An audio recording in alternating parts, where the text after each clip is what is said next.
white fence in my backyard. Operation Storm Team crew, and we're providing local coverage to everyone across the Tampa Bay area, Sarasota, Fort Myers, and the state. I got work. And I want to spend a moment running through some of the stations that we're on in Fort Myers, because there's a chance that one of them, the one you may be listening to, could go down because of what we're seeing out of Fort Myers, the conditions there. And you can always switch to a different frequency to hear us. You can also listen to us on your iHeartRadio app. Any one of the stations that you typically listen to in Fort Myers, you can pull that up on the iHeartRadio app and you can hear us that way as well.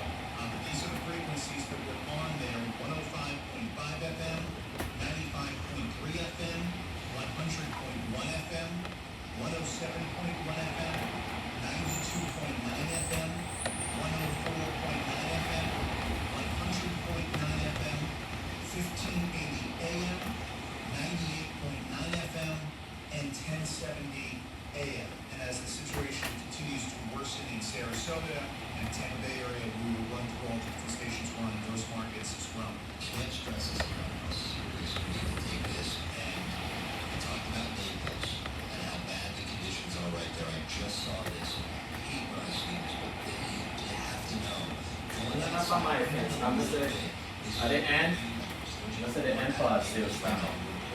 So I wonder if the people and fence at the back, it could still be my fence, part of my fence, you know.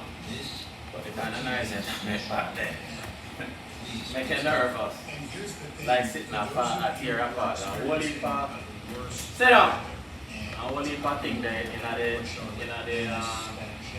area, Englewood, the thing that from the and roof. of course, Naples, And I Fort come Myers, down. storm surge. You can't see them inside. If you're in any of those areas, conditions are likely so bad. Yeah, and It's going to be difficult, if not impossible, in many instances, for first responders to get to you when you are in trouble. So that's why you don't want to take any unnecessary risks. can't sit on the road now. Someone put them at risk as well. And in a lot of places, they have just stopped responding because it's not safe. Yeah, that them a text a while ago. Talk to that. Yeah, and it's gonna get worse. Yeah, but all them to respond, but them text it more than one time. We'll see right now, Fort Myers Beach, anywhere So from make sure you not get it. Drink water and Huh? so drink the water, minutes go clean. Water, you lucky at the milk. When me drink, make me a go. The cornflakes and milk. houses literally brought up to the roofs. We've seen cars totally submerged. We've seen streets in Naples that look like rivers right now. So the storm surge is doing, unfortunately, what it was forecast to do earlier when we knew this storm was going to approach that area head on. We have a lot of people on the phone line. I want to get to everybody. 800-969-9352 is the number. That's 800-969-9352. Let me start with Michael in Port Charlotte right now. Michael, thanks so much for the call. How are you? Oh, yeah, what that? What that over there, so? I think we lost Michael. Let me go to Dorothy in Fort Myers. Dorothy, how are you? I wonder where that come off What's of. the situation where you're at in Fort Myers?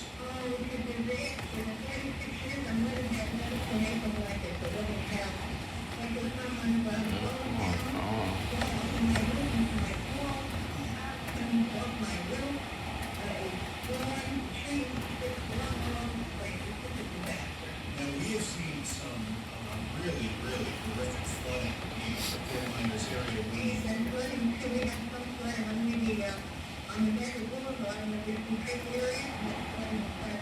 Okay, now, do you have a safe location within the house where you are right now where you can stay for an extended period?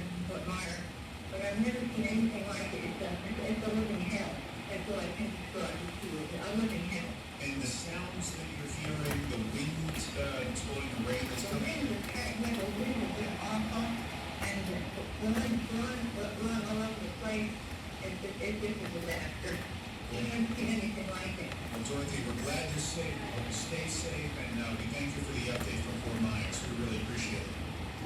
Okay, well, God bless you too. Uh-huh. Stay safe, okay? You as well. Yes, sir. Yeah, they did not here before it's Yeah, you can complain. I take them a lean, move it on. Yeah, let's leave this one thing off like Pilots have done this before. Yeah, talked about that a few times when they experience. They send those pilots who are experienced pilots. It's the worst flight.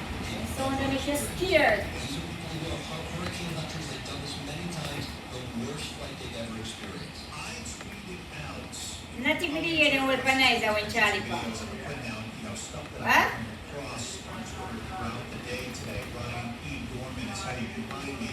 I tweeted out an image Yeah. that they shot from But the not if you know about her.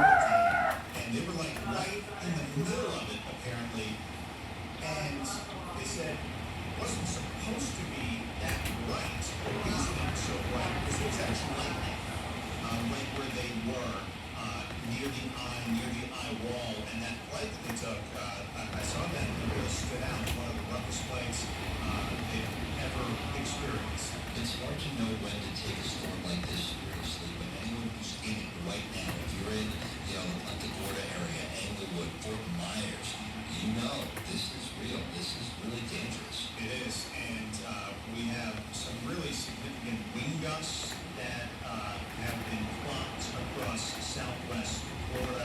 And I'm taking a look at some totals right now. Punta Gorda, 124 miles per hour. Pelican Bay, 112 miles per hour. Sanibel Island, 107 miles per hour. Bonita Shores, 94 miles per hour. And you've got over now 800,000 people without power here in the state of Florida. That number is only going to increase exponentially over the next 24 hours. Yeah, you mentioned 107 mile per hour wind gusts in Sanibel Island. They're having sustained winds of almost 80 miles per hour, so they're getting whipped with the wind. There's a lot of rain, a lot of water. Sanibel right now really getting hard. All right, let's go back to the phone lines. 800-969-9352 is the number. Again, 800-969-9352. We're going to go to Pam in Northport here and get an update on what's happening there. Pam, how are you holding up? Not well at all. We got trees down, our neighbors have work peeling off, sheds coming apart, water coming through the front door, 2 trees down. It's getting bad. Yeah. I just like to know when it's gonna be. And unfortunately, this was something that we asked meteorologist Rebecca Berry a little while ago, and we Yes, were sir. talking That's about all right. Very good. Long ago, I got see a bit. really start to improve in your area because We were for telling you that. I'm sure there'll be gusts perhaps higher than that particular wind speed, but unfortunately, this is something that's going to continue for a while now. Where you are in your house and your structure, are you in a safe place to withstand all of this? We're in town.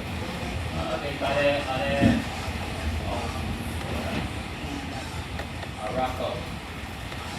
Them thing them, remember? Eh? Then.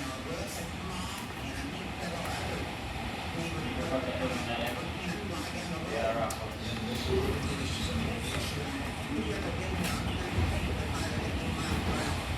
just make sure you pinpoint that area right now. You see at the center of your house. Just make sure, and try not to worry too much about keeping that water out. Just make sure you're at a point in that house, an area where you feel safe, you have your dogs with you, and you guys are there, and do not venture outside of that area. Yeah, Of course, and to be so clean. Well, Pam, we want you to stay safe. Please call us back a little bit, give us an update. We want to make sure that you're safe there in Northport. And thank you so much for listening, for calling. And again, just do your best. And, We just had her community compost in Northport, we just wanted to let you know. oh, absolutely. No, we really appreciate the update in Northport because we can see it never again. And we can see it on the map.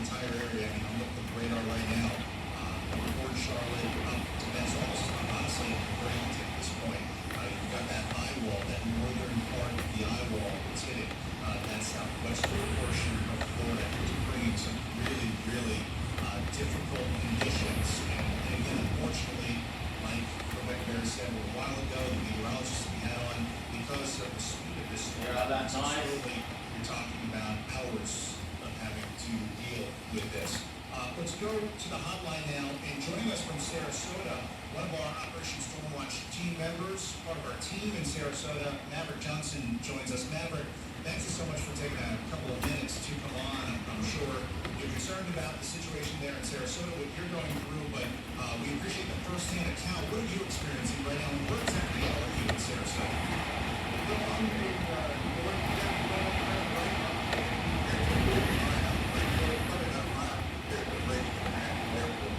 About 2 miles from the coast. And we're getting, over the last hour, we've had the worst weather of the storm. Looks as though for the next 2 hours we'll get radar. We're going to be getting some of these outer bands getting out. Those, outside of the eye wall, kind of on the northern periphery at the thing. We're actually getting that for at least probably at least a 6 it looks like. So, just looking at that. The wind that you've experienced up to this point, how bad has it been? Because we're hearing, callers from Englewood and Northport and Venice. It sounds like a freight train out there. Has it gotten that bad in your particular neighborhood?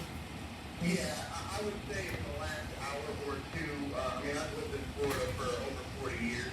I've never seen sustained wind like this. For the last hour and a half, I would say we haven't had, other than probably 5 to 10 minutes, we haven't had any kind of downward where it hasn't been at least tropical storm force.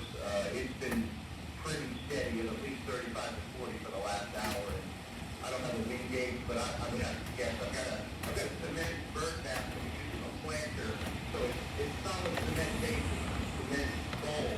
It blew over. Wow. So yeah, that was early on when the heavy wind started. So I actually had to got a little bit of a lull. I had to make an emergency repair. I had a neighbor next to me, and I heard some metal crickling, and I had an outer skin on my eye, skin off, and I did not know what that was flying from my neighbor's window. I waited for a wall from the weather, but they would kind of get up on the ladder and just put a couple of screws in to keep that thing secure. And then thankfully, right after I got that done, the wind kicked back up again. So I was able to get that done safely just to keep my neighbor from getting injured as that thing peeled off.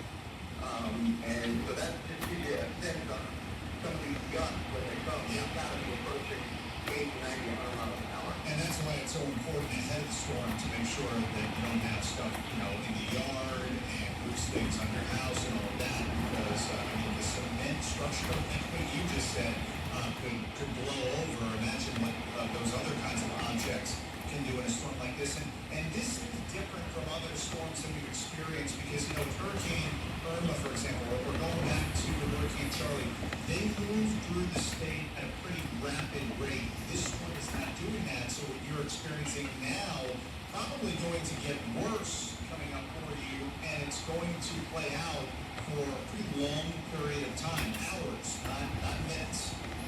Oh, no, definitely. I would say at least till 6 o'clock. Yeah. We've got another band coming through right now with winds that, look at my backyard outside. It's just littered with debris. Everything is, at this point, it's still not as one piece, but just branches, limbs, everywhere. And I would say palm trees are leaning 30 to 40 degrees over as these gusts come through. Now, leading up to the arrival of Hurricane Ian, from the Tampa Bay area to close to the Fort Myers area, it was all in the cone over the past couple of days. But certainly the line, the center of that cone, just 36 hours ago, it looked like it was coming right for Tampa Bay. Then it looked like Sarasota more recently, and then obviously the shift to where it eventually hit in Southwest Florida just a little while ago. What was the preparation level like in your neighborhood and the concern level like ahead of the arrival of the storm? It's interesting, More Steve, prepared, I would say, but it was kind of interesting, some places, whether it was gas or water or even plywood, some places were either out or others had ample supply. But I will say, more people than I expected took this very seriously, which was good. I do think for us in Sarasota, Manatee County, we were kind of hypersensitive to this storm, and I have foresaw this potentially happening with the local track. With the Captain Charlie United around here, we were really the second rotation. Initially, we were going to go into Tampa Bay, but they elected a change into Sarasota. If anybody recalls that back in 2004, so people really felt like we got the bullet then if they were here. So I think everybody was anticipating some kind of change in the track, and I don't think many people were surprised it jogged to the east as quickly as it did. And ended up making landfall in nearly the exact same spot Charlie did back in 2004. The difference, obviously, is that the storm is just so much bigger. It's impacting a much larger portion of that West Florida coastline, including where you're at in Sarasota. Matt, we can't thank you enough for taking a few minutes to come on. Hopefully, we'll check back in with you a little bit later. We know it's going to be a rough ride for you for quite a while, but we do appreciate the update. Mayor, Yun na katabi mo siya. what metal? Which metal? You say that flow. No. Remember, you know, just that one screw. So it never come off that easily. It a vibrated, but it never come off. Remember, say it overlap with that one metal have 4 screw and go one loop, so the other 3 hold it. And we're certainly monitoring where the storm is and where the worst weather is. We've got so much going on that coming up for you in just a bit. Eh? Dapat mo yung To what? Suwa ni Backwards. So we'll try to get different representatives from Kasi buti yung puta kay metal ka ni Backwards. What? Oh. Oh, me never that color. now what they're Me never that color without it. doing to fix That big glass, you know, pop easy. They'll show up their stuff and when we left out there. You're not strong enough to bet them off. That's how much the typical American family will have passed through their hands during their working Well, I mean, I don't feel them lifetime. in. So how much of that will stay in your hands is up to you. If you want to give yourself the opportunity to keep more of it, don't wait any longer to meet with a financial professional. Because today it seems there are a lot more ways to spend money than there are ways to conserve money. That's why it's important that if you're concerned about your retirement, that you work with someone who is a conservative, not just with their politics, but a conservative investor as well. And in Tampa, that's Steve and Elizabeth Holland and the Holland Group Retirement Wealth Advisors. Call them now, 727-228-4673. Look, we all want to preserve our wealth, and a great first step. Did it charge up your budget there? And their team for retirement income. 727 How much charge up on your phone? 4673, the Holland Group Retirement Wealth Yeah. Advisors. That's There. 727-228-4673. 75%? Yeah. Center is always fun, but working at IBC is even better. Actually, how can you call this work? Being with a great family business, meeting smiling people during the best moments of their life, and being given unlimited opportunity for growth. Are you ready to join the IBC family? We're hiring.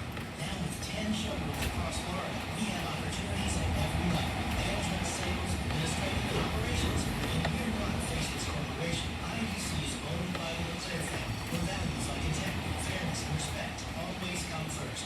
For our customers and our team members, we offer generous compensation, 401k plans, health insurance, and incredible growth opportunities. All of this in a fun, stress-free environment where you're treated like part of the family. Interested in learning more about joining the IBC revolution? Go to shopibc.com. Look for job opportunities and start the conversation. International Diamond Center, where people, customers, and employees always have more fun. At Progressive, we know there's nothing like the feeling of riding a motorcycle with a crew on the open road. That symphony of engines all in perfect harmony. It's a feeling that would be impossible to recreate on the radio. Until now. Hit it, Jerry.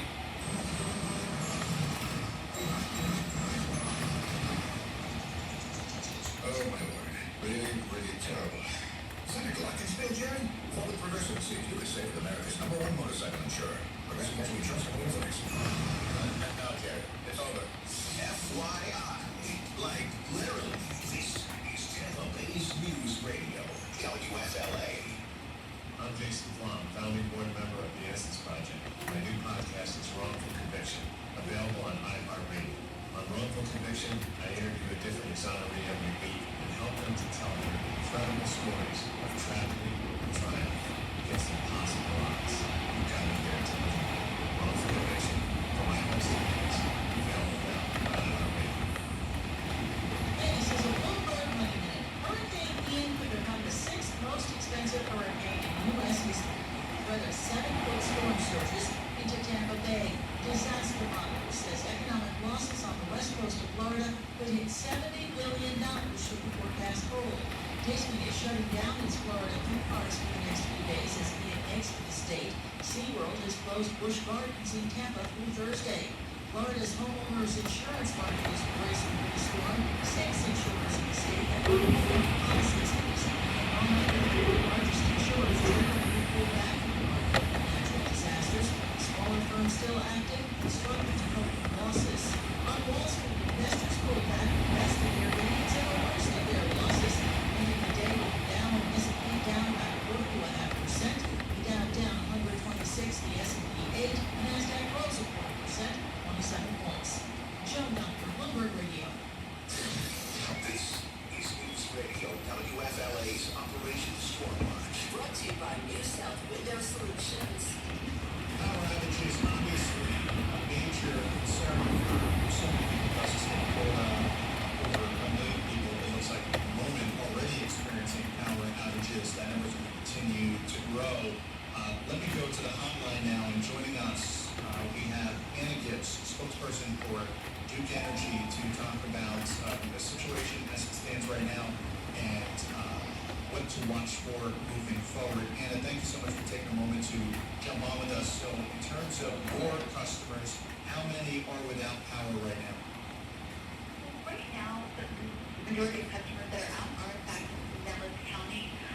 About 30 minutes ago, they counted approximately 77,000 customers. Now, to put that in perspective, that's about, in comparison to how much we have in Pinellas County, we have 500,000 that we serve in Pinellas County. And then across Florida, we serve over 2 million customers throughout the state.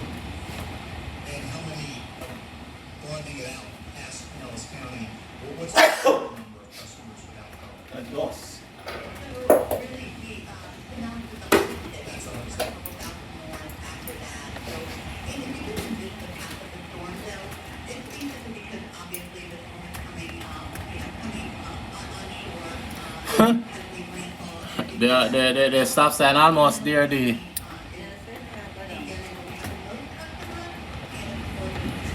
almost there, and the big tree up there, so it has strip it. Just strip it, man.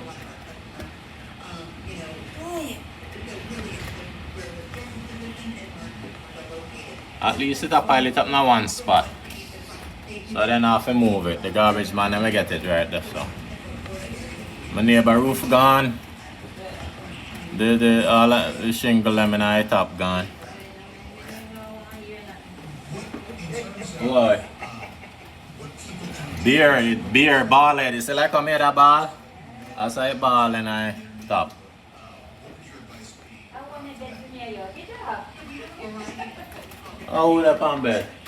How about this? How man them a look? Iron can jump on it. How about this?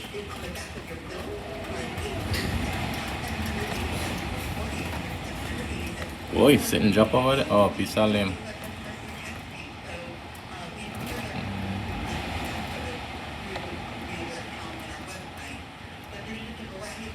You know, I think it's a good idea to change the eaves, the edge of the roof, to hood.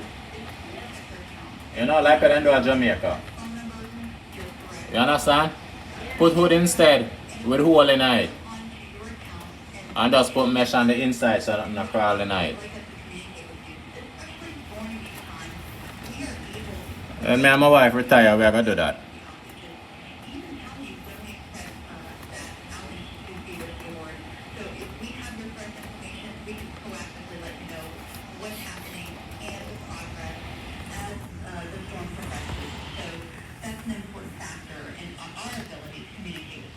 Anna Gibbs, spokesperson with Duke Energy. Anna, we really appreciate the update. Thanks so much for coming on. Thank you. While we're talking about the Tampa Bay area for a moment, a couple of updates. Tampa Bayshore Boulevard. Sounds like they have had enough of people venturing into the bay because the water has receded, so they just closed it off.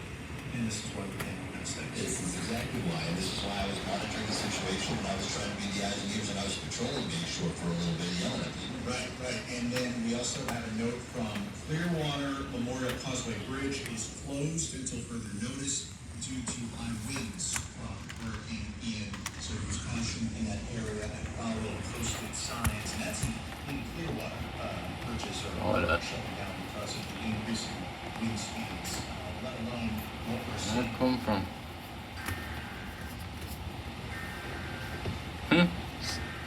So mesh out in our road, I wonder if I'm a mesh on the back.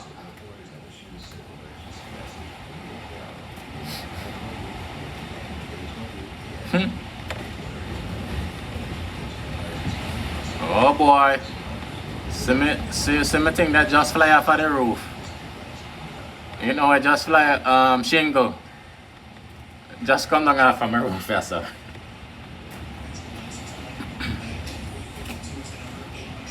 I went out night stream. Oh, and I road. Mango limb still a broke off, man. Yeah. Yeah, I'm gonna see some shingle just fly right from over my head, that's so good. I hit the ground. It's iHeart Radio's Operation Stormwatch from News Radio WFLA, Tampa.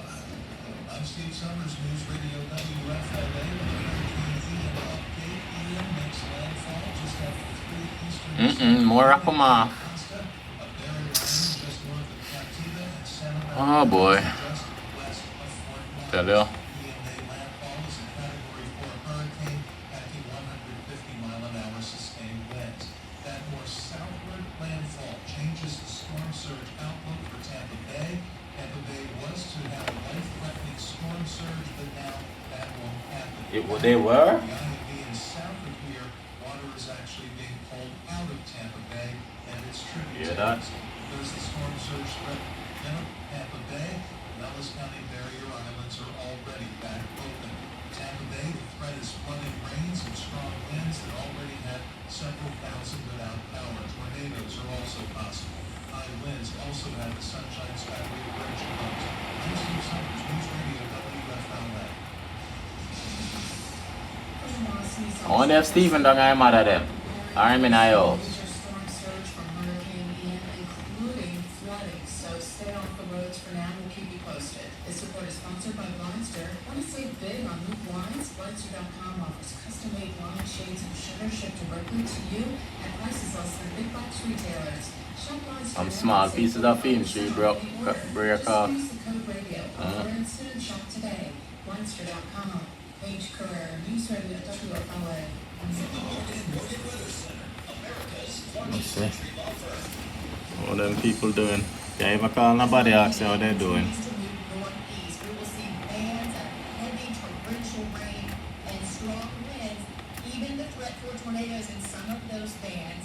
And as the system tracks to the northeast, possible hurricane force winds expected east of I-75 through the evening and overnight before exiting to the north and east. We will still see gusty conditions tomorrow, but we'll see less rain and drying out for Friday and weekend. I'm Max Federated meteorologist, Lee Span. This report is sponsored by the Mark Moss Show podcast. Bitcoin's US dollar valuation might be down, but the technology, progress, and adoption is moving forward at a blistering rate. I'm Mark Moss, helping you navigate the decentralized revolution. Listen to the Mark Moss Show on the iHeartRadio app, on Apple Podcasts, or wherever you get your podcasts. Whether you're a Ford Master certified technician or have aspirations of becoming one, start your career at Marshall Ford, where we pay $50 per flat meat hour. Just another way Marshall Ford's different, and we prove it. Hi, Bobby Maggie here. If you have a CD, money market, or savings account making less than 1%, we have a solution for you. A multi-year guaranteed annuity provides a fixed interest rate on your contribution for an agreed period of time. At the end of the accumulation period, you may receive the premium and the earned interest. It may be just what you need in this low interest environment. Let's meet to discuss if the multi-year guaranteed annuity is right for you. Visit our website, MaggieTax.com, call us at 833-MAGGIE-TAX for more information. Set up an appointment today. Hey Steve, you know what? I love moving. Since when? Who did moving? I'm talking about operators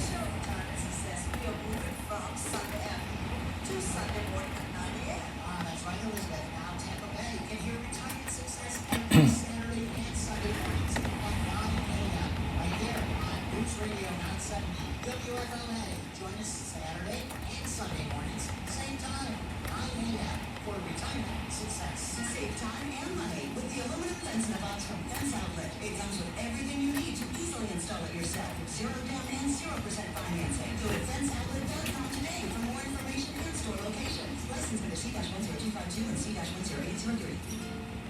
Most impact windows from Reese Windows and Doors are installed in just 6 to 8 weeks. Visit ReeseWindows.com.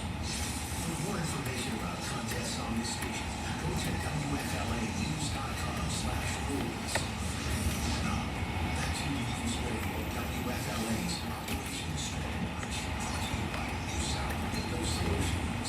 This is Operation Stormwatch, providing live and local continuous coverage for the Tampa Bay area, Sarasota, Fort Myers, and the entire state of Florida. I'm your host, Brian Bowman, with Aaron Jacobson, James Berlander, Katie Chino, and our entire Operation Stormwatch team.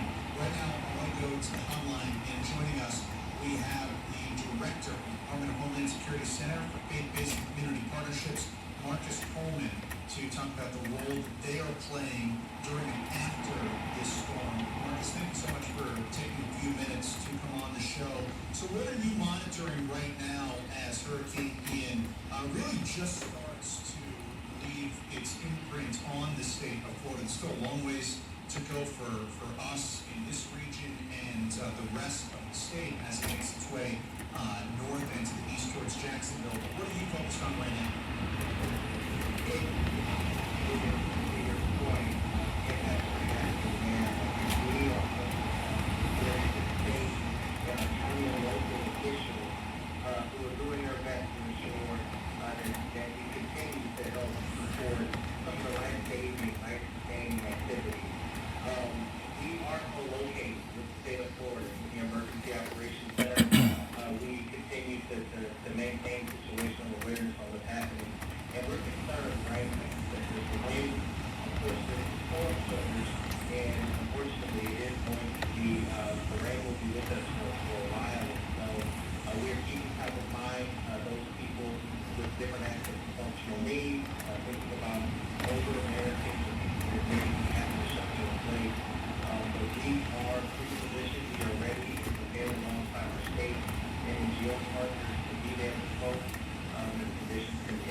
Unbelievable, and it just uprooted so many people's lives. What we're seeing here with this storm, we've got a storm that is just about close enough in terms of power and intensity to Hurricane Michael, and you have it hitting a much more populous area than what we saw in the Panhandle. Just the scope of the destruction and the work that's going to have to be done in the aftermath of all of this. What role will your particular part of the federal government play in all of that? So FEMA, again, is in support of the state. We're working across the full interagency partners. And so right now, we have, of course, our urban search and rescue teams, Coast Guard, and of course, Florida's National Guard Bureau doing a lot of important work. As we look at the days and weeks ahead, we know that it's going to take all of our interagency partners, both at the federal and state level, but many of our non-government partners as well. So from the Salvation Army to the American Red Cross, like AARP, we're going to be meeting the needs of people needs for a long time. I think to your point about Hurricane Michael, Chuck was in as well, and we had widespread surge flooding. So we know there's a lot of food out there in terms of working with our NGO partners for the state of New York. And then final question for you. I mean, right now, we have so many people listening who are right in the middle of the worst of the storm, preparing to deal with. It's going to be a very difficult situation when someone reaches their area. But when the time comes for them to need to check out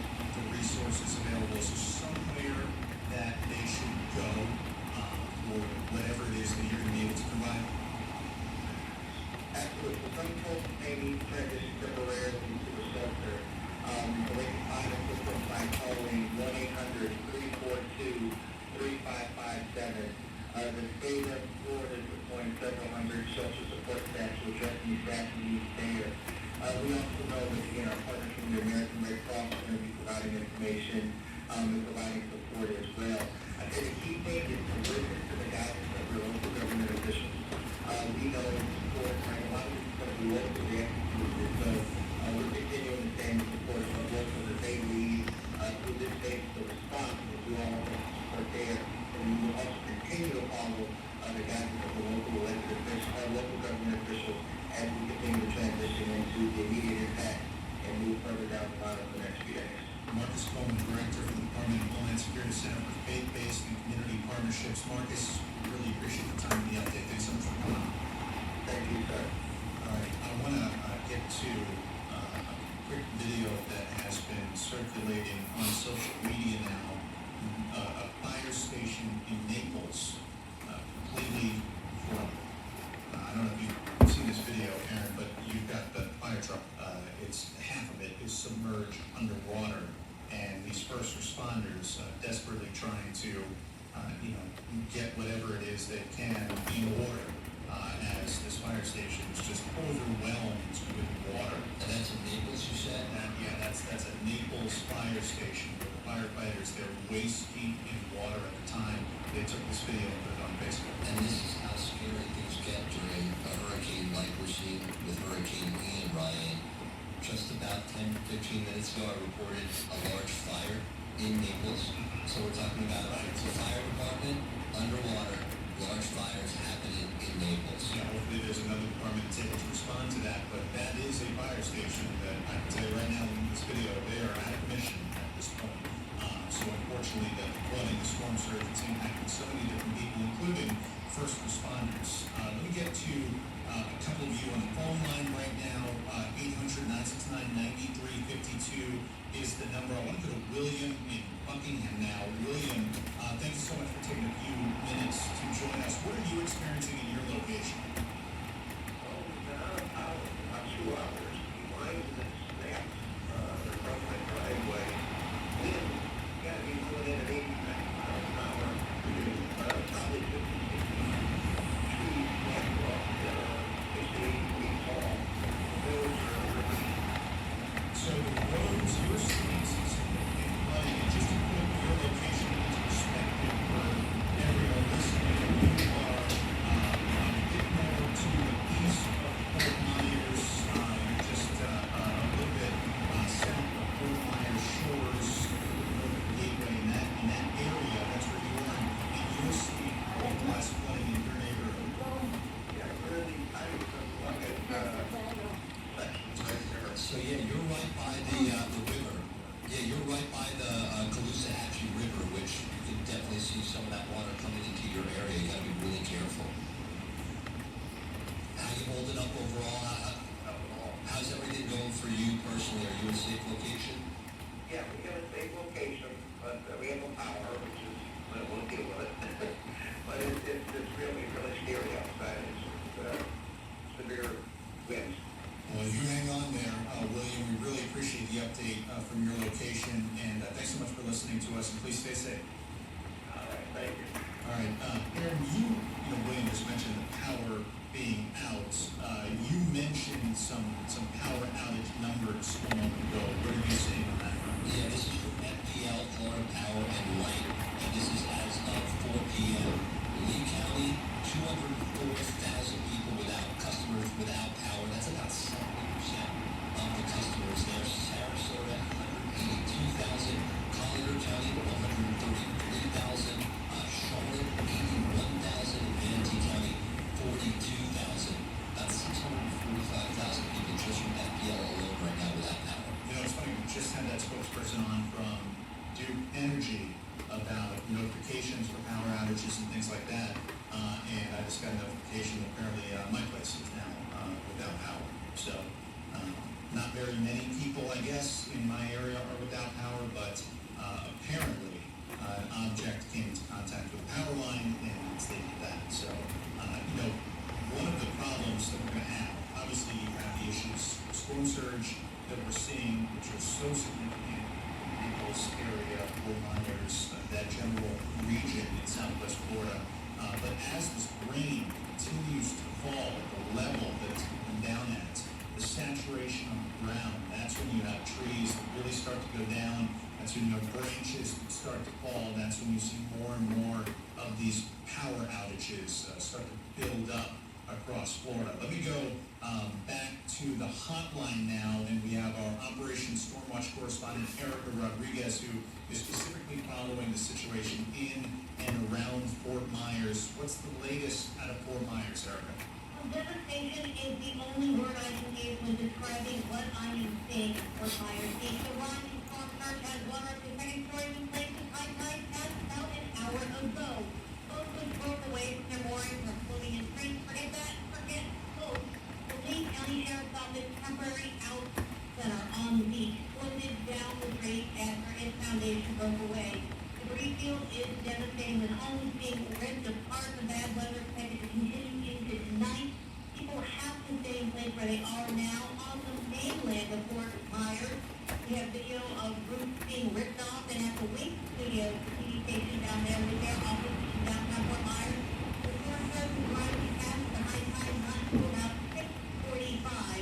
The police and paramedics are not able to respond until the storm eases, but once it does, they promise the cavalry will arrive with local, state, and federal officials ready to bring supplies and relief as soon as they need it. All right. Rodriguez with an update for us on the situation in Fort Myers. Erica, we really appreciate it. We'll check back in with you in just a bit. And let's go back to the phone lines now.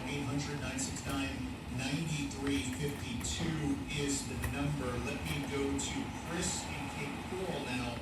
Chris, how are you holding up through this storm? Well, you know, we're in southeast Cape Coral on the saltwater canal, and our canal is probably 12 to 15 feet above what it normally is. We're going to start getting water in our yard here shortly. It looks like the ocean out there, literally.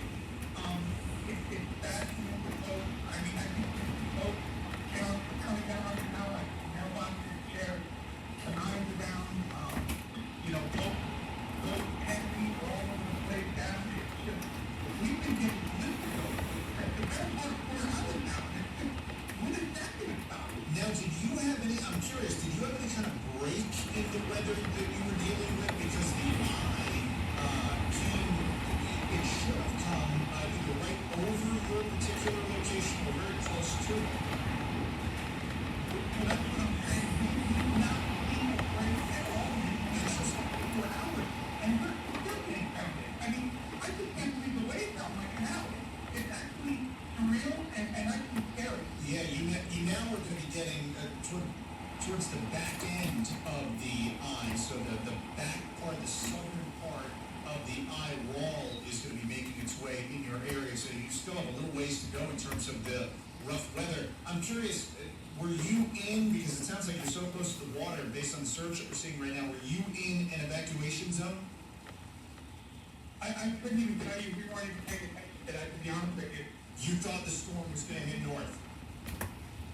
What's that? You thought the storm was going to strike more north of your location? That's what my wife and I, you know, we've been here over 25 years. You know, we've written all of them out and never one day back ever. And yeah, we were just kind of thinking, it kept kind of going a little up, little up, little up. I think we check it right in full. Yeah, I mean, that's why I asked if you saw any kind of a break in the extreme conditions, because, I mean, in the eye of the storm, the actual eye where there is supposedly some calm for a brief period of time, it looks like it passed right over where you would be. Now, maybe in your exact location, there are a couple of spots right around there that perhaps had that continuous extreme weather, but yeah, I mean, you were right in the line of fire with Hurricane Ian.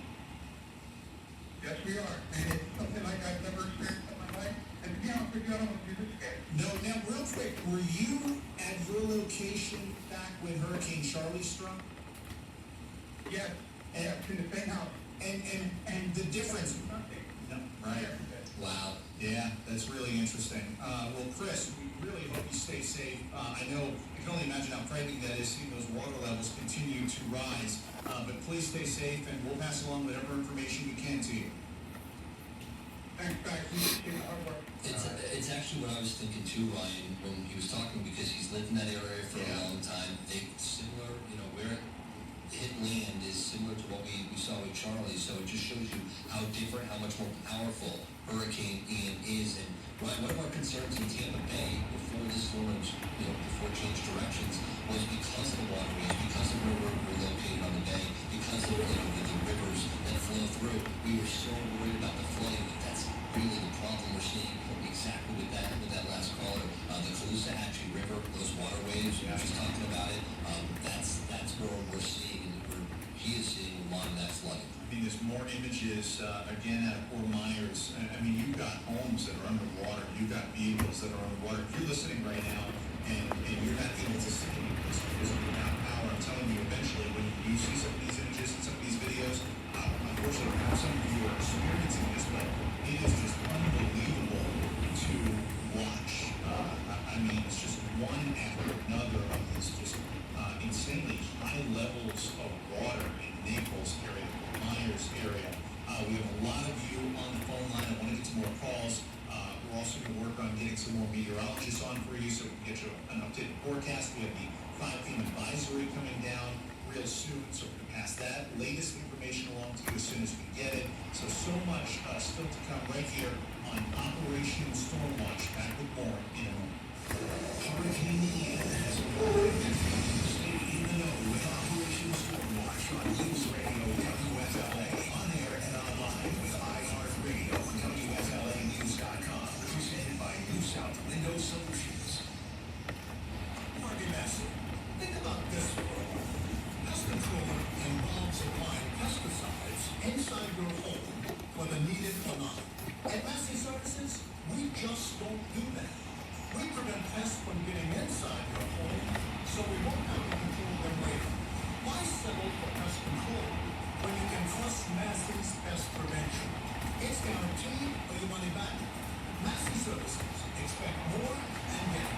The following is an important message from Florida Power and Light. Safety is always FPL's first priority during a storm, and we urge you to make safety your top priority too. As you prepare for the approaching storm, review your plan for backup power, or make arrangements to relocate if someone in your home is dependent on life-sustaining electric-powered medical equipment. Avoid trimming trees before the storm and secure loose branches and other debris. Keep all ladders, scaffolding, and tools at least 10 feet away from power lines. Remember, there may be danger after the storm. If you're planning on using a generator, keep it outside and away from open windows.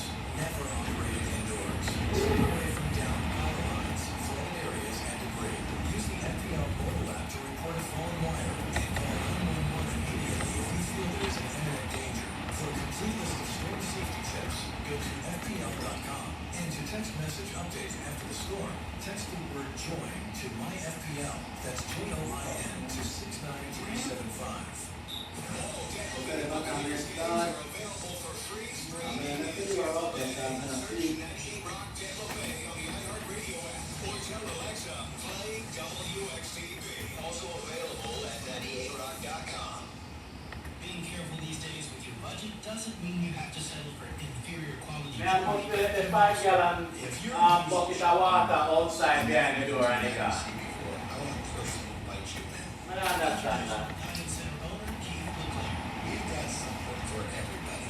It doesn't matter your budget. It doesn't matter if you need financing. We'll make it happen.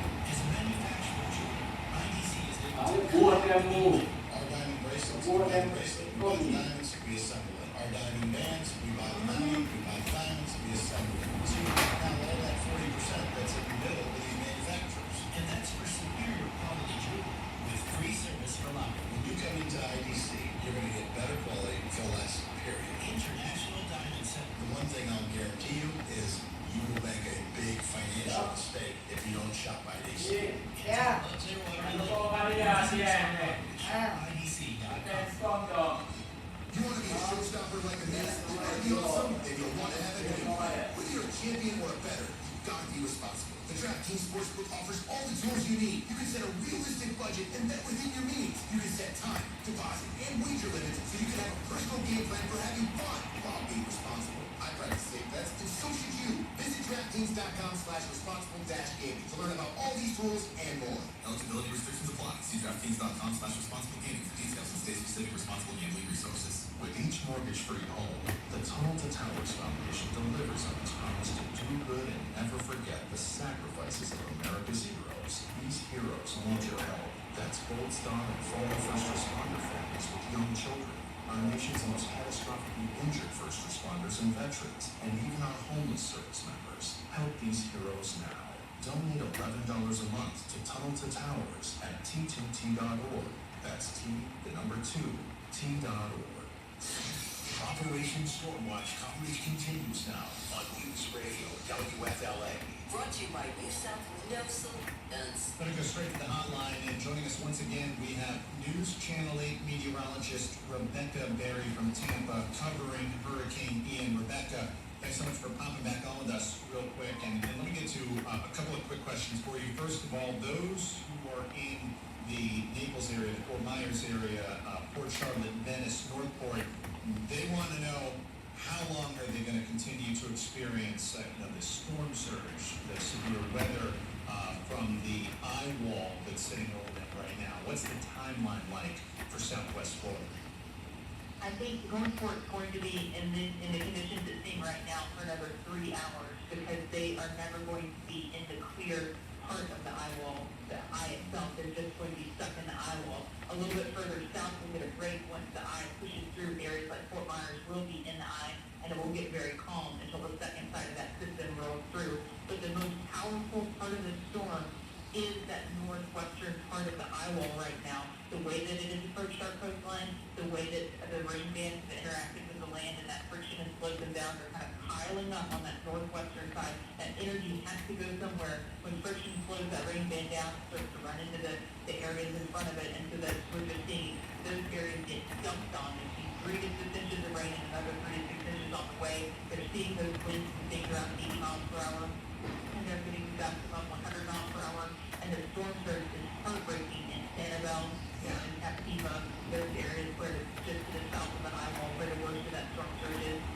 The estimates that I've seen so far look like they're around 8 feet for storm surge, and so we're going to continue to see that until the wind shifts and the storm starts to move a bit more over our coastline. That's when that storm surge starts to go down. But I think in terms of the rainfall and the heavy winds that we're seeing within that eye wall, in Northport, I think you have 3 hours, and I think you're going to be one of the ones that sees the longest duration of that just based on your position and how the storm is moving to the south of us. And then when we move up the west coast of Florida, because the strongest parts of the storm are on that northwestern side, what does that mean? Sarasota, Bradenton, and the Tampa Bay area. And so I just spoke with our Sarasota Bureau reporter, Allison Payne. Her shot has gone down. She can't be live for us right now. Our crews that are out there, they find safe places. They're experiencing this. So she's safe. There are parking garages. Parking garages are goals for television crews trying to cover a storm because you can get out of the wind no matter which direction it's coming to still show what's going on.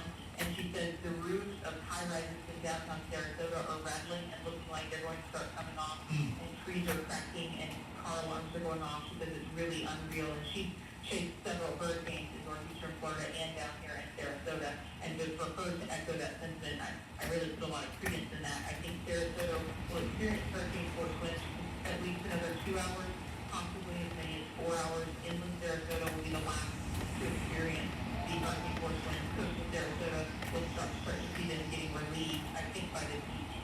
And so as we head into closer to sunset, I think coastal Sarasota County will see less of the hurricane force winds and more tropical storm force winds. All right, Rebecca Berry, News Channel 8 meteorologist with us with an update. Thanks so much, Rebecca. Appreciate it. Thank you. And it's interesting, Rebecca was talking about how parking garages are friends of some of the reporters chasing these storms. Well, we just saw an image out of Naples, the parking garage. Wasn't so great. The storm surge came right in, and you've got a number of cars who probably thought they were safe parking in the parking garage. Unfortunately, they're now underwater. That's what I do with my car. My car in a parking garage, and you just hope for the best. Yeah, which seems to be a familiar theme. Vehicles underwater in Naples, Fort Myers, and surrounding areas. We have so much still to come. We're going to stay with you every step of the way. Be up to date on what's happening with the storm. Take your calls so we can get your eyewitness accounts of what you're experiencing in your neighborhood. A lot still to come as we continue with our nonstop live local coverage. Operation Stormwatch Hurricane Ian continues in a moment. Save time and money with the Vinyl Fence Box from Fence Outlet. It comes with everything you need to easily install it yourself with 0 down and 0% financing. Go to fenceoutlet.com today for more information and store locations. License number C-10252 and C-10803. Whether you're a Ford Master Certified Technician or have aspirations to become a dealer, start your career at Marshall Ford, where we pay $50 per flat rate hour. Just another way Marshall Ford's different, and we prove it. Burning pain radiating your hands or feet, pins and needles in the extremities, problems with balance, pain from the pressure of walking. Jack Harris here, and these are the warning signs of peripheral neuropathy. If left untreated, it can lead to amputations. At BioCell Health, they have the solution without the use of narcotics or other prescription medications. Visit StopMyPainTampa.com to schedule your free consultation. That's StopMyPainTampa.com. WFLA Tampa, WMTX Tampa, WSRZ Sarasota, WCTQ Venice. This CBU 104.9 is WCBU Solana. Available everywhere on the iHeartRadio app. It's the best music ever recorded. CBU 104.9. The following is an important message from Florida Power and Light. Safety is always FPL's first priority during a storm, and we urge you to make safety your top priority too. As you prepare for the approaching storm, review your plan for backup power or make arrangements to relocate if someone in your home is dependent on life-sustaining electric-powered medical equipment. Avoid trimming trees before the storm and secure loose branches and other debris. Keep all ladders, scaffolding, and tools at least 10 feet away from power lines. Remember, there may be danger after the storm. If you're planning on using a generator, keep it outside and away from open windows. Never operate it indoors. Stay away from downed power lines, flooded areas, and debris. Use the FPL mobile app to report a fallen wire and call 911 immediately if you feel there is an imminent danger. For a complete list of storm safety tips, go to FPL.com. And to text message updates after the storm, text the word JOIN to MyFPL. That's JOIN to 69375. Tomorrow morning, Sunday is a major concern for the sudden hurricanes, torrential rains, which I'm sure John Beaver says they're ready to make water rescues if necessary. We have many watercraft that can go through Florida for rescues or anything like that. Of course, we have our aviation, our helicopter assets as well for after the storm. And remember, after the storm, people need to avoid down power lines and standing water. There are 5 female teams from Howard City to help out neighborhoods and devastated areas. There are also 7,000 additional marksmen ready to go. With the Florida's news, I'm Larry Stillman. WFLA News is brought to you by Safe Touch Security.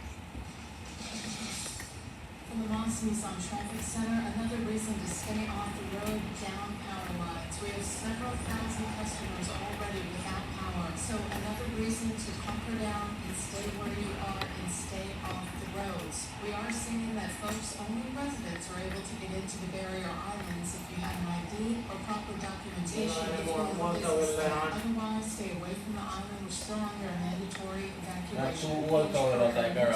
WFLA. Yeah. As Hurricane Ian continues to move northeast, we will see bands of heavy torrential rain and strong winds, even the threat for tornadoes in some of those bands. And as the system travels to the northeast, hostile hurricane force winds expected east of us through the evening and overnight to the north and east. We will still see gusty conditions tomorrow, but we'll see less rain and drying out the Friday and weekend. I'm Accident meteorologist Lee Spann. Operation Stormwatch on News Radio WFLA, brought to you by New South Window Solutions.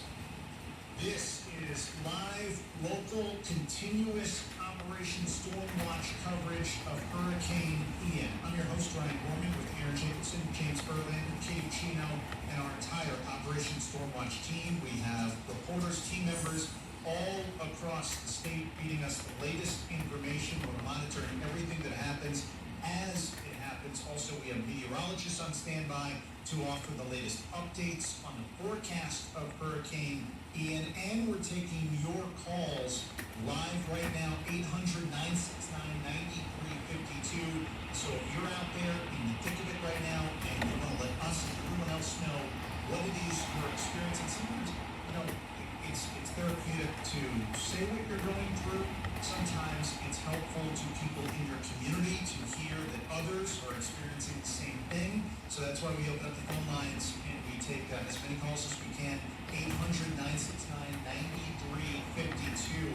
I want to focus on Fort Myers for a moment. And those of you listening to us in Fort Myers, as the storm continues to impact your area, there's a chance that the station that you're listening to us on, it could potentially go down. But we have another station, multiple stations for you to switch to keep hearing this coverage and keep getting this information that we're providing. So we're on the following stations in Fort Myers, and you can get all of these stations, all these frequencies on your iHeartRadio app. If you don't have that yet, it's a good idea to download it now as quickly as possible so you can listen that way. 105.5 FM in Fort Myers, 95.3 FM, 100.1 FM, 107.1 FM, 92.9 FM, 104.9 FM, 100.9 FM, 98.9 FM, and then 1580 AM and 1070 AM. And now, because the situation is getting worse and worse in Sarasota, there's a chance that if you're listening to us in Sarasota, the station you're listening on, it might go down. So here are the stations that we're on in Sarasota. If whatever you're listening to, if that happens to go down, just switch to another one of these frequencies and you can pick us up that way. And of course, again, on your iHeartRadio app, 107.9, 92.1, 105.1, 105.9, 103.9, and 1320 AM. So those are the stations that we're on in Sarasota. Again, we're covering Tampa Bay, Sarasota, Fort Myers, and then of course all across the state. You can listen to us on the iHeartRadio app. Ryan, we've been doing this for a long time. We've covered a lot of hurricanes in different states, a lot here in the state of Florida. The stuff we're seeing right now, some of the video footage, especially out of the Fort Myers area, it is devastating. We knew the storm surge and the flood was going to be a problem, but I gotta tell you, just like you just said, covered not that many hurricanes over the past couple of years. The images that we're seeing with the storm surge out of areas like Bonita Springs, Naples, Sanibel, Fort Myers, just jaw-dropping of water that came on shore because of this storm. And part of the reason that we're seeing some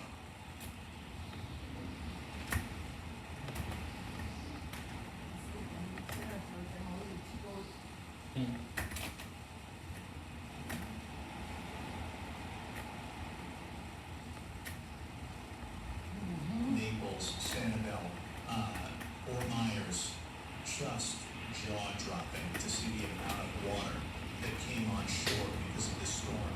And part of the reason that we're seeing such a massive amount of storm surge in that particular part of the state is because the storm intensified so much overnight. Radar right now in Port Charlotte, in Sarasota, over to Arcadia.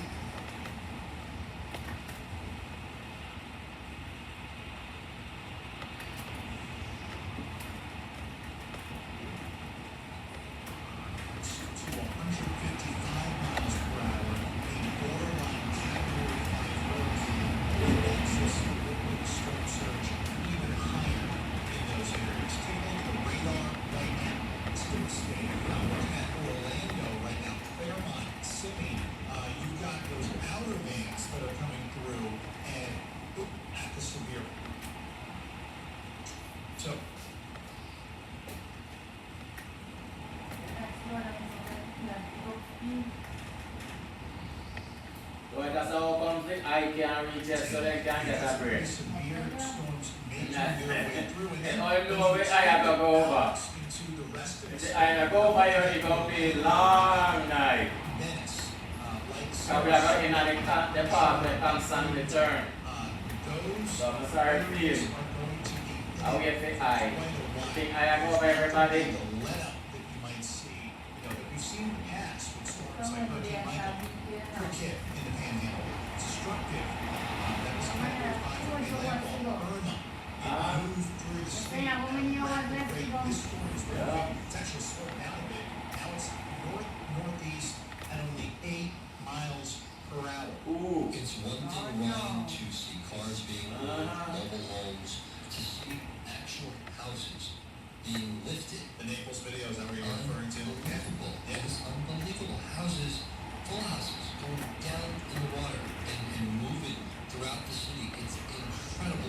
You know that? Yeah, and unfortunately, there's House going to be collapse down in the water and have to go down the road. And a Naples. Following Hurricane Ian.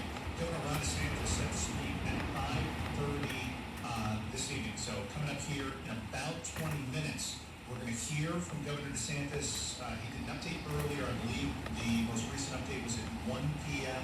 He spoke, I think it was in the 7 o'clock hour this morning. Then again at 1, we were wondering when he was going to speak again now that the storm has made landfall. And we're seeing some of the images out of Southwest Florida. So coming up 20 minutes from now, Governor DeSantis and some other state officials will speak. We'll read that live for you in its entirety right here on this Operation Stormwatch coverage. The phone number is 800-969-9352. That's 800-969-9352. Let's go back to the phone lines and get a sense of what you're dealing with in your area, and we'll start with Mike in Englewood. Mike, how are you this evening? Mike, are you there? Go back around to Mike again. Let me go to, let's see, I think we have Ava in Arcadia now. Ava, how are you? Ava. Hey, Ava, how's it going? How are you holding up?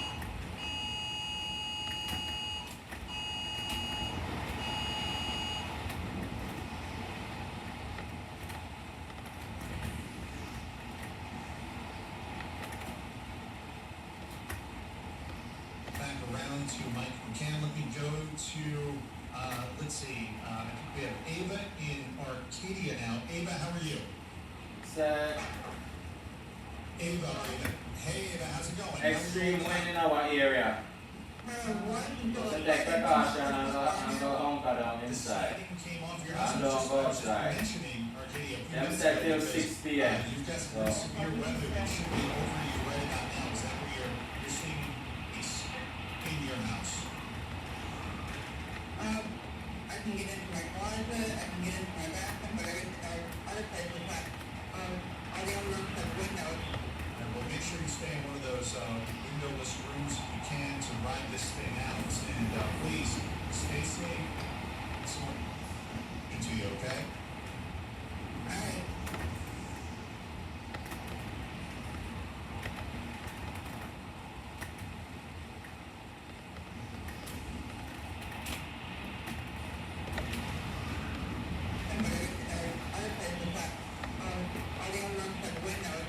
And we'll make sure you stay in one of those windowless rooms if you can to ride this thing out. And please, stay safe, and we'll keep passing on the latest information to you, okay?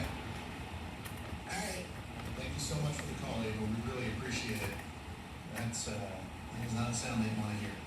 Especially when you're, dealing with it, you're in it, she's calling in to talk to us, and then that happens right away. I mean, that, we could hear that, through the radio. That's a sound right there, and that's, we've been hearing a lot of that. Like a freight train is what a lot of people are comparing it to. Well, let me go to, let's see here. We have Robin in Northport now. Robin, what's the situation there in Northport? Oh, it's crazy. My fence is gone, the winds are completely deep, and it's like snow going by.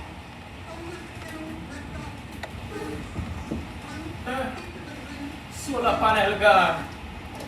You know how much people are going to sell solar today? Remember? You only sell solar panel gone. Rip off my roof. But tell about the boy here and I say, man. You're in an area, so there are a couple of different A tree there broke over there, so.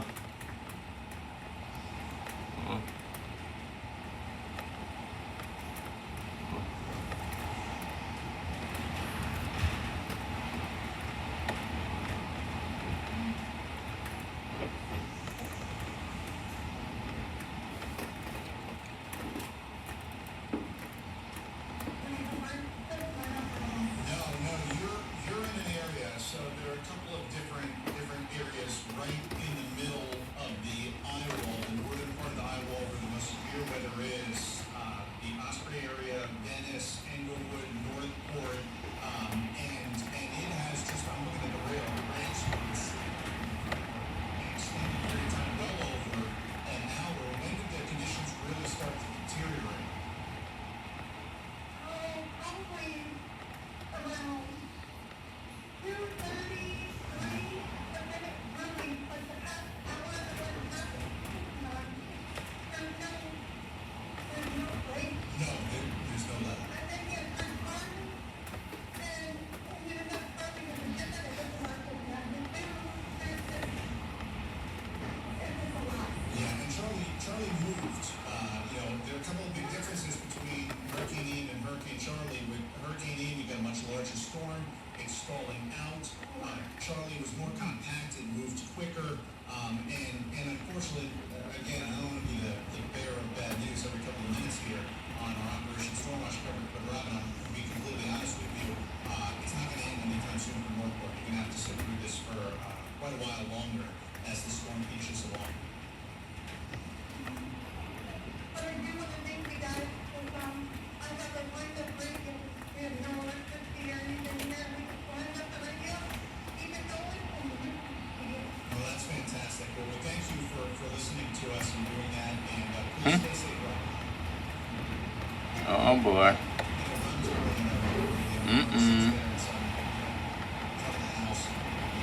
Oh boy. It's Ian, think about it. And all of a sudden, Hurricane Ian rolls in. Boy, isn't that a lifeline for you. I just want to, because there's so many people around who hear the story that we've heard them before about people that thought, I wasn't going to come my way, or I've been through these storms before, I've rode on before, and we've been just fine, and then the major storm hits something you've never felt before or seen before. You can hear it in people's voices. Some of them the regret, I bet, of not, evacuating. There is a video that I tweeted out, and again, you can see some of these. You can follow me on Twitter, Ryan E. Gorman. I tweeted out this time-lapse video of Sanibel, and it shows the storm surge over time and how it grew in Sanibel. And you can just see how the water really started to rush in. Wow. I'm looking at a picture now. This is Gasparilla Marina, and the marina and a lot of the boats completely destroyed. So again, we're just starting to get the images of the destruction that we're seeing in Southwest Florida. Those are going to continue to come in, and that's why if you're in Sarasota and if you're in the Tampa Bay area, I know, for people in Tampa Bay, Canal side, Hillsborough side, there was this concern that a direct hit was coming. Then the track shifted, obviously, down towards Fort Myers area, and there was a sigh of relief in Tampa Bay, but that does not mean that the effects that we're going to feel from Hurricane Ian, that they're not going to be significant, because they are. I wish they would stop tell people where it got hit from how much days away. Because a lot of time they end up wrong. So, especially, I'm just trying to Then just tell people the probability of the distance from where to where it could end up. But not tell them about landfall in Tampa. You don't know that. And it is so far. Especially when you look on it, you see it a wibble wobble. And I like it in a straight line. as it makes its way through Southwest Florida.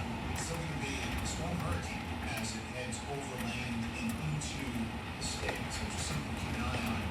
800-969-9352 is the number. 800-969-9352. I'm going to go to Rob in Fort Myers. Rob, what are you experiencing, and where exactly are you at in Fort Myers?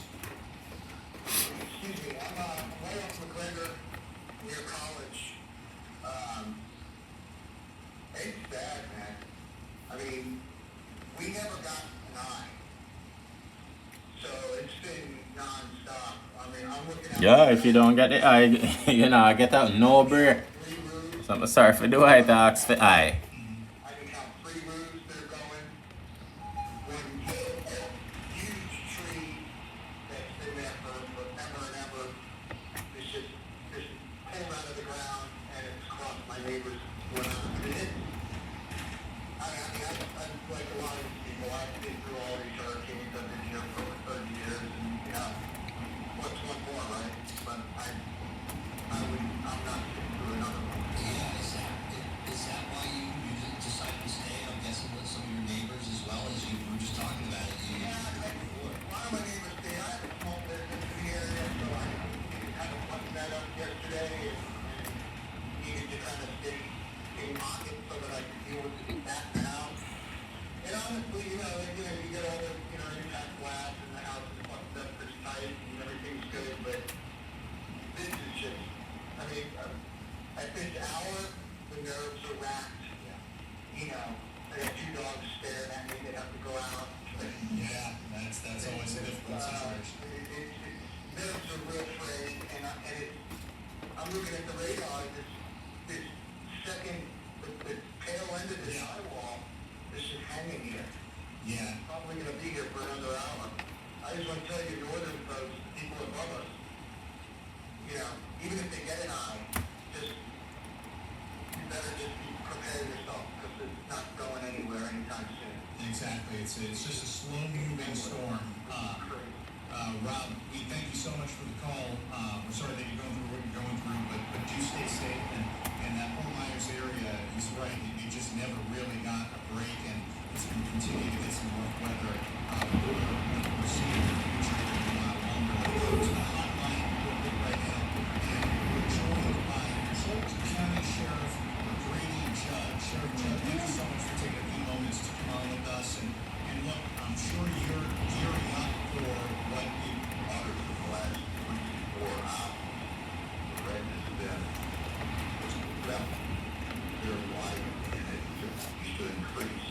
We're seeing wind gusts Yeah. 50 miles an hour. We should be at 90. Mm. Later. At the end of the day, our folks, community seems to have done what we should have done. We have got total cooperation so far. Yeah. But it not send a text, some of them.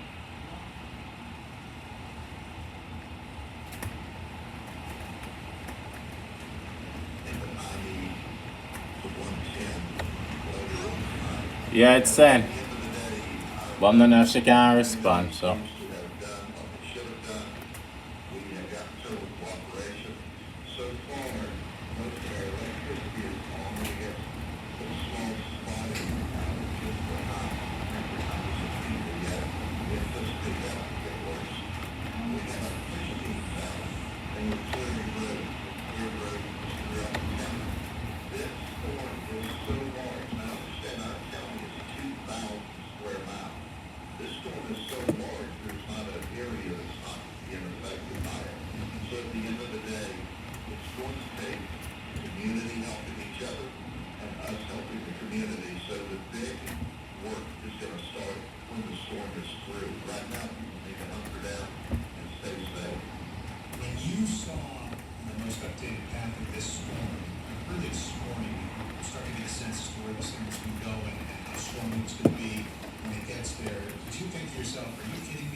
So here we are again. Unfortunately, we're a lot towards experience in providing this service that we want to be, because we practice sport where West Georgia, we will all work together. If we hope that when the storm passes, it's much better to give than receive. We'd rather go to other parts of the state and help them out because there's really catastrophic issues down on the southwest coast. So we'd much rather give help than receive it. But we expect there to be significant damage from the rain and the wind because prior to this, already much flood there. If you look last week, this county, we had over 10th amount of rain. All of our retention ponds were totally full. Our lakes were full. A lot of our docks were underwater. We've got 550 lakes in this county. So it's a massive size county with over 750,000 people, full-time residents, plus whoever else has come here to avoid the storm, and now they're going to be right in the middle of it. So there's work to do, but we'll be here, and we're not going to quit responding to emergency calls. If someone needs us all throughout the night, we're going to be there. However, if those we ask to evacuate, they choose to stay here, they get scared at 2 o'clock in the morning when the ice starts through, don't call us and get you. You're on your own at that point in time, because our mission is to deal with true emergencies. And there will come a point in time where the ambulances and fire trucks can respond to emergencies. We're going to put the paramedics in our high water vehicles and also in our patrol cars that we're going to continue to answer calls. We don't shut down. All right, that's interesting because we've talked to a number of different law enforcement agencies across the state leading up to this storm. And so the protocol in Polk County is there's no situation in terms of the deterioration of the weather that would lead you to stop responding to calls.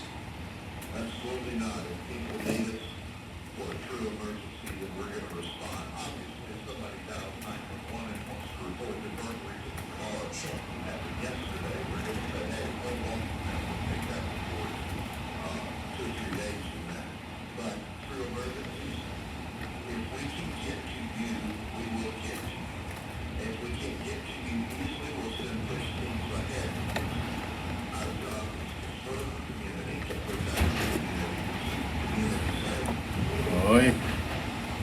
Oh boy. Those who have significant immediate medical emergencies, I don't mean somebody that's snagged their fingernail, but I mean people who have significant medical emergencies, we're going to do our very best to get to you and get you to a hospital. That's our promise.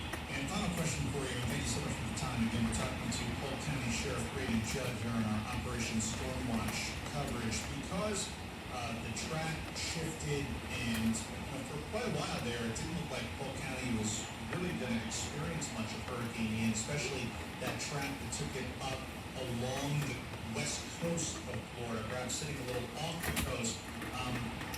The people in the community there, and of course your office as well, the preparation leading up to it, how do you feel that has gone? Are people taking the storm seriously there in Polk County?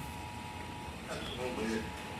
Understand that, unfortunately, we've had a remarkable history with hurricanes. Yeah. So the long-term people here know that this is no game, and they know that we are telling them to prepare. And we saw all of our preparations go off without a hitch. Of course, man, I know I'm at about 6 o'clock. There's 58,000 new people that moved into this county, and it appears to us that they took our warning seriously, and we're glad that they did. But listen, this is a great county with great people. We've been here before. We will all join hands and work together. If you don't need help after the storm's over in Polk County, give someone else help that needs help. That's what we do. We work together because this is much too large for any one of us to handle by ourselves. And this is a massive size storm, so it affects everything. I can remember as devastating as Charlie was on the east side of the county, and it annihilated the east side of the county. I live on the west side of the county, and when I finally got home that night, Sono viendo da Barbie. my wife said, well, we had a little We had to, but not big. One half of our county didn't experience a hurricane, the other half was devastating. Well, in this event, we're all here in the bay. Absolutely. Unfortunately, that is the case with this storm, and it's a slow-moving storm as well, which is adding another layer of complications. Polk County Sheriff Brady Judd with us. Sheriff Judd, we thank you so much. Stay safe. Oh, she said we're out of power now, leaking in the ballroom where the residents are. Absolutely. So everybody keep people in Florida in prayers. She says, nah, sir, how they doing? She said it's leaking in, they're out of power, and it's leaking in the ballroom where the residents are. We still see it. Absolutely. Thanks so much. I really appreciate the time, Sheriff Judd. And we've been getting those phone calls from those of you in Southwest Florida, because again, we are covering the entire Tampa Bay area, Sarasota, the entire Fort Myers area. The calls of what everyone is going through down there as the storm is now made landfall down in Southwest Florida, and as the most severe portions of this storm continue to pound Southwest Florida. Venice, I have seen Venice in red on this radar for I don't know how long now. I think since I started a couple of hours ago. It's just been nonstop for Venice, Charlotte, that general area. Virtual services,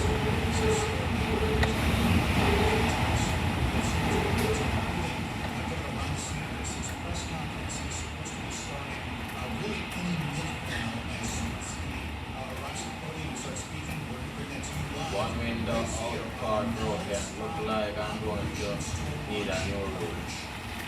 From a biocell, no longer the power these views has. This is Marcia Lucen. Operation Storm. That's it, alright. From News Radio. So yep, one window, outer window broke.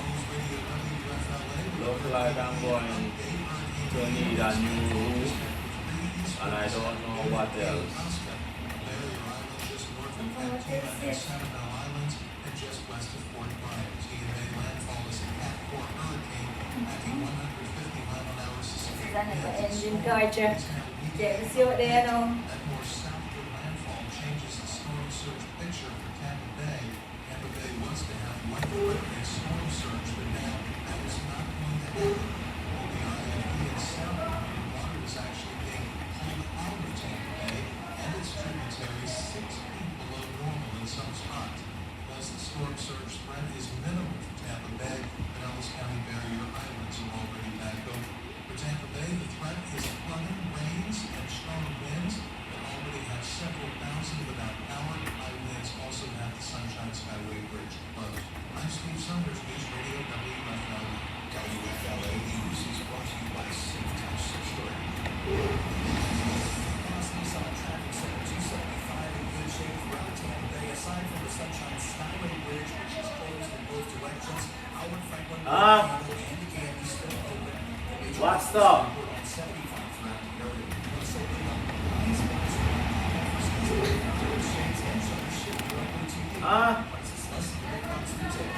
Blow at something. What if I'm back on you blow it? You know better got the paint them. Hold on. The grill? No. As Hurricane Ian continued, I'll probably the door. Napakalo.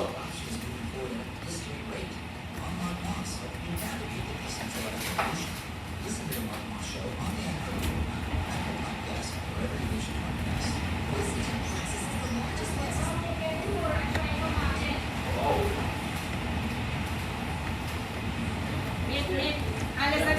That's the investor. Oh, near the door. That's Yeah, right. the Maduso. The glass. Eh? No, the big glass because of the size. That and the other one. Listen to the Mark Moss Show on the Apple Podcast or wherever you listen to podcasts. Wesley Chapel Lexus is the largest Lexus dealer on Florida's West Coast, and there's a reason luxury buyers come from all over to shop Wesley Chapel Lexus. Like treating our customers like family and offering peace of mind with our exclusive Lexus Lifetime Plan. Enjoy world-class amenities at our state-of-the-art facility, right off I-75, just north of I-4. When you think Yeah, the back door blow off. It pop off and I hang. It a hang on the side. Yeah, on the back door. With you in the target zone, stay in the know with Operation Stormwatch on News Radio WFLA. Presented by South Window Solutions. Now it's County Supervisor of Elections. Are you election ready? Go to votepinellas.gov to check It a dim up my glass, man. I need to go wipe it off. and view other official election information. That's votepinellas.gov. Changing question. How long it take my mango chief to come back and him strip off every branch? Weather returns quickly, so you need a tax optimized. Tell him spiteful.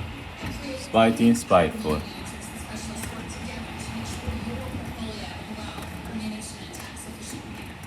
It's what you keep that really matters. I can't get them. I try Sybil and I try Miss Williams, but I can't get them. I not get back no answer.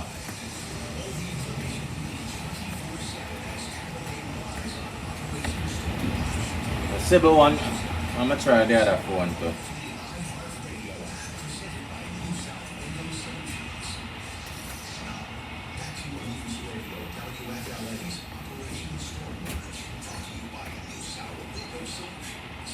This is our live and local non-stop Operation Stormwatch coverage of Hurricane Ian. I got to the same one. Tough one.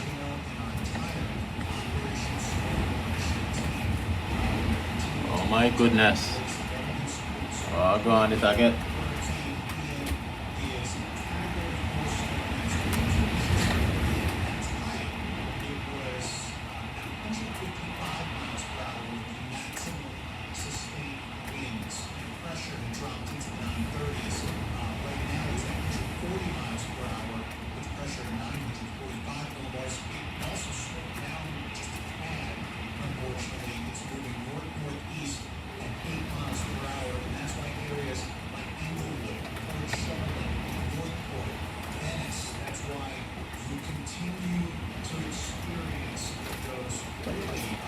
When I say why?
Severe weather, so you've got the immediate eye wall of Hurricane Ian. That's what's sitting over here from really Wauchula down to Arcadia and then over to the west.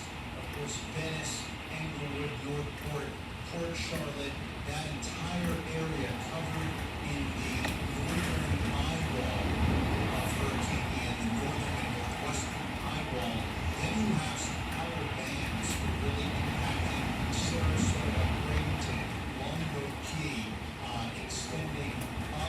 It looks like getting close to Fishhawk and Brandon. So the conditions in the Sarasota area, the Bradenton area, and more towards the Tampa side of the Tampa Bay area, conditions are only going to get worse in the coming hours. It's going to be a long event. This is not something where, in 2-3 hours, you're listening to us and say, all right, well, the worst it's over and we can go on about maybe getting a little bit of sleep and then seeing what the damage is like in the morning. This is something that's going to continue for a while. slowly it continues to move. So if you're in those areas, whether it's Tampa, even Stampede, Brandon, Bradenton, do not let up in terms of staying safe and staying protected, because again, conditions are only going to deteriorate from there. And then beyond that, in the later hours tonight, that's when places like Lakeland and Polk County, you're going to start to see conditions worsen there as well. If you're out of power already, there's a lot of people in the state are. Just try to keep in mind that we appreciate everyone who's calling in today, and you can call in as well, 800-969-9352. But if you're out of, if you lost power, if you don't have any backup batteries to charge something like your cell phone, it's actually really important, especially because you don't know how long you'll be without power. Try to keep as much life in that cell phone as possible. So if you need to make a quick call and give us your number, we'll call you back. We can do that as well, but it's really important that you have that outlet to be able to make some calls. We are monitoring Governor Ron DeSantis. He's expected to speak real soon. He's supposed to start delivering remarks about 9 minutes ago. We have not seen him arrive at the podium yet to give his latest update. The last update we got from the governor was at 1 p.m. this afternoon, so we should have a new update from him momentarily. So as soon as he arrives at the podium and starts speaking, we're going to bring that to you. How we've seen these press conferences go. Governor DeSantis usually speaks for a little bit, offers a comprehensive update, and some other officials will speak, including the director of the Oregon Division of Emergency Management, and then he'll take a few questions, and usually they last about a half hour or so. So again, as soon as Governor Ron DeSantis steps up to the podium, we'll bring you that live in its entirety, so you can get an update on the situation from the governor. Then I would assume So then evacuated with the residents. like he did last night, maybe around 11 o'clock or so. That seems to be the timeline. He does one in the morning, in the 7 o'clock hour, then again at 1. Yeah, then so again them at at work. 5, and then at So 11. they he evacuated comes with the with residents. some of those. So she in an evacuation zone there. So, speaking of the She list, said they're working tonight, working night shift tonight. a dangerous category 4 storm sitting over southwest Florida. Track speed goal continues to be about the same. Going back to something Polk County Sheriff Reggie Judd was talking about just a couple of minutes ago. The amount of saturation that we've seen here, or the rainfall, because we're coming out of rainy season. Yeah, but she said in the bottle or something. Water on the ground, where these trees are at right now. The added rainfall that so many areas, well outside of where the core of the storm is right now, and those areas are going to experience, that becomes dangerous because, of course, that's going to weaken trees, it's going to weaken branches, and it's going to start to have some of those types of objects fall on homes, on cars, and on power lines. And start to I'm not car charge, I know about in here. To be the thing that tears the trees up, but like you mentioned, saturation can lead to that as well. A lot of people don't know that. I tell you what, let's take a quick break. When we come back in just a moment, because we're waiting on. Actually, all right, we're going to not take that break because Governor DeSantis has now arrived at the podium. Running about 11 minutes late. Let's go right to him for the latest again from Governor Ron DeSantis. Areas in southwest Florida, Lee, Charlotte, counties even beyond that, we have seen life-threatening storm surge, as was predicted. We've also seen major flooding in places like Collier County, Sanibel, Fort Myers Beach. You're also seeing inland flooding because of the inundation that you're seeing. So some of the counties in the interior of the state are seeing major water events as well. We do know that Lee, Hendry, and Blades 911 call centers are being rerouted. Those comms are down, so calls are being answered, and teams people that are calling are being noted, and then those local first responders will deploy as soon as it's safe to do so. Now, obviously, local responders can make decisions, but by and large, Imagine if it hit the roof there at the end. they're not going to go into a situation. Now they keep that with their roof already. And put their own folks at risk. And so we know that there are folks who are in a really high risk zone A evacuation zones who did not evacuate. Some have called in, and those people are being logged, and there will be a response, but it's likely going to take a little time for the storm to move forward so that it's safe for the first responders to be able to do. We are getting reports, but it's going to take a little bit more time to know exactly in terms of structural damage, but we are getting some reports of structural damage in both Lee and Charlotte counties, but I would say overwhelmingly it's been that surge that has been the biggest issue in the flooding that has resulted as a result of that. In some areas, we think it's hit 12 feet. Now, it is our meteorologist's view that the storm surge has likely peaked and will likely be less in the coming hours than it has been up to this point. But we know that this has been a big storm and it's done a lot of damage as it is. It's going to continue to move through the state of Florida. You're going to see hurricane force winds in places in central Florida, perhaps. It's clearly a very strong tropical storm all the way until it exits the Florida Peninsula in the Atlantic Ocean. There are, as much as we're focused on Southwest Florida, very important, obviously, when you have a storm of this nature. I think at landfall, it's going to be behind only the Labor Day hurricane, Hurricane Andrew, Hurricane Michael, in terms of intensity. I think we're going to end up seeing that. It may end up being Category 5, but at a minimum, it's going to be a very strong Category 4 that's going to rank as one of the top 5 hurricanes that ever hit Florida Peninsula. So that damage is ongoing. It's very, very important. But the fact is, it's going to be damage throughout the whole state, and people in other parts of the state be prepared for some impacts. And you are seeing counties in different parts of the state issue evacuation orders. Clay County in Northeast Florida, which we do anticipate some major flooding events in Northeast Florida. I think folks that are familiar with the St. Johns River know that weather like this, we will see this. And so Clay County is issuing mandatory evacuations of low-lying areas along the St. Johns River. Flagler County has issued mandatory evacuations of its barrier islands, low-lying areas, and mobile homes. Nassau has issued evacuation orders for low-lying areas. St. Johns County has evacuated coastal and low-lying areas, including the city of St. Augustine, as well as the city of St. Augustine Beach. Putnam County has recommended evacuation for low-lying areas and areas that have a history of flooding. And Sumter County is advising evacuations of mobile homes. So those are places that are hundreds and hundreds of miles away from the initial impact in Southwest Florida, and yet they are having to evacuate folks that are living in vulnerable areas.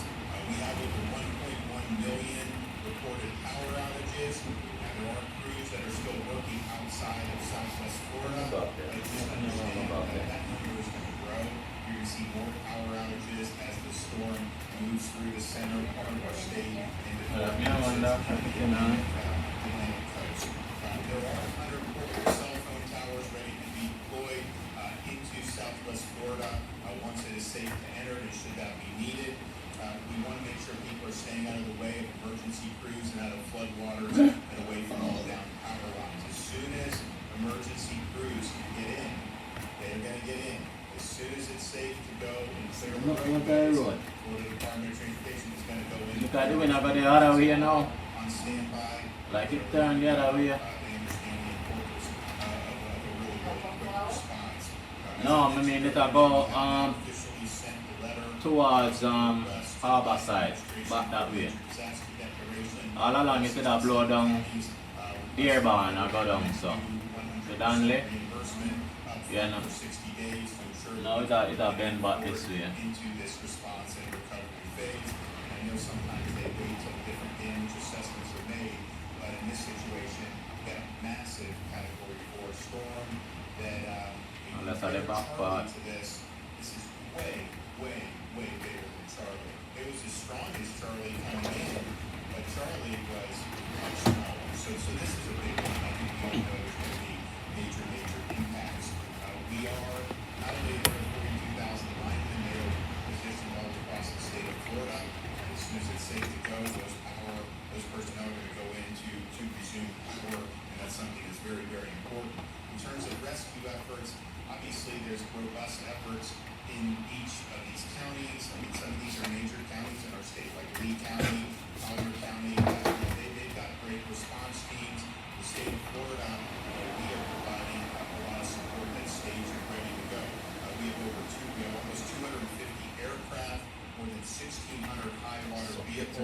more than 300 boats of all drafts and sizes, including 250 already stationed in the major impacted areas, and nearly 50 that are staged and ready to come in.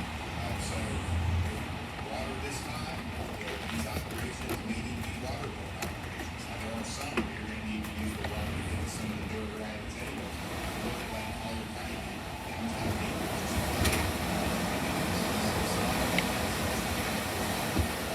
they're prepared for a lot of different eventualities, and we're thankful for the states that have sent us resources, and we're very, very appreciative of them stepping up and helping Florida. As this storm passes your community, understand it's still a very hazardous situation. You're going to have down power lines. You're going to have the possibility of because of standing water, misuse of generators. I asked the Department of Emergency Management to reduce for me the rundown of the fatalities due to direct impacts of storms versus the aftermath. And in Hurricane Irma, there were 7 fatalities directly because of the storm. And there were 77 that were a result of post-storm. And a lot of that is standing water, down power lines, misuse of generators. So please just take precaution. Obviously, ferocious storm coming in, very hazardous, very ominous. We know the life-threatening nature of that. But once the storm goes, once there's apparent calm, there are still plenty of hazards out there. So just please make sure that you're taking the proper precautions. I'm happy that Volunteer Florida has now activated the Florida Disaster Fund. Sometimes people say, hey, we want to help. What can we do? There's really two things you can do. One, send some donations, money, or the other can be donate your time. What's not helpful is sending items and sending things to us. We have a lot of stuff pre-positioned. If there's a need for other stuff, Kevin and his team will work. FEMA, all these other groups will work to provide that. But if you provide money to some volunteer organizations and charity groups, they can make a big impact in people's lives. And if you're willing to volunteer your time, there's going to be ways you can be put to work. There's going to be a lot of people that are going to need help on the back end of this thing. So if you want to contribute, you go to FloridaDisasterFund.org or text disaster to 20222. For those who want to come and volunteer, we have an official volunteer portal at Volunteer Florida, www.volunteerflorida.org to find volunteer. Sigo says you're okay, but I'm a bit scared. Is doing a number on the state of Florida. It's going to continue to move through the state today, through much tomorrow. And there's going to continue to be a number of adverse effects. I can tell you that as soon as it moves beyond Southwest Florida, you're going to see a massive surge of personnel and supplies to be able to help those who are in need, get people back on their feet, and help to rebuild those communities. Kevin? Thank you, Governor. I think everybody should know that the governor is extremely committed to being involved in this response, and he was here with me till late last night. He was here with me early this morning, and he has not been anywhere but where the entire time. So, Governor, thank you so much for your leadership in that area. I mean, it means a lot to me. It means a lot to the leadership. As the governor said, Hurricane Ian has made landfall this afternoon as a Category 4. Winds of 155 miles an hour. I'm not going to read all the statistics that the governor mentioned, but I'll bring a couple of new ones here. 1,100 resource requests have been, we received 1,100 resource requests. We have fulfilled 900 of those. Again, for the difference of the 200 is stuff we just cannot get out on the road right now. We're working as quickly as possible.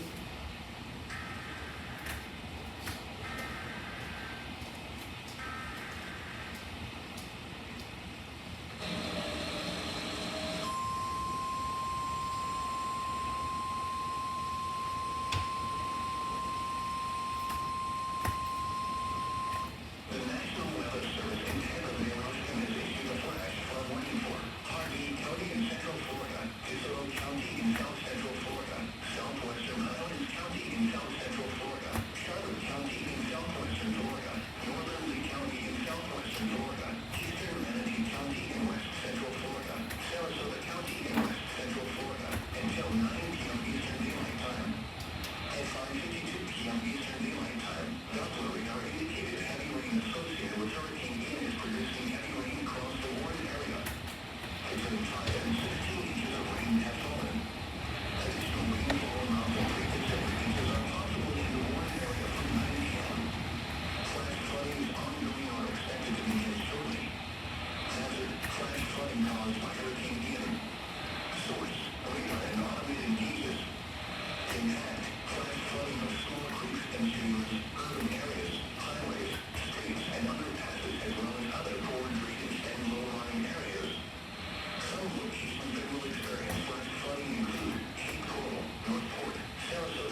People can't sleep in this or something.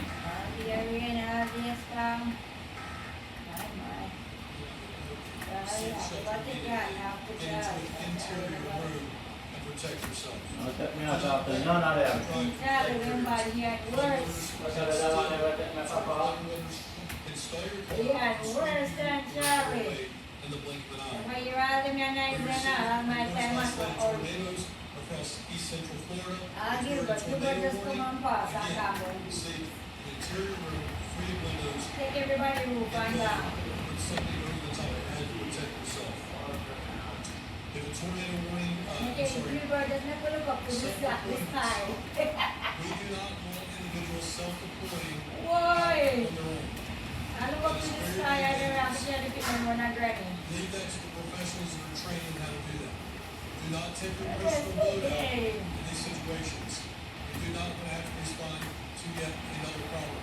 The governor mentioned there are more deaths as a result of indirect situations than an actual direct situation like storm surge, wind at the beginning of a storm. So please, what we want you to do more than anything else is stay safe. Please be careful out there in Governor. Thank you.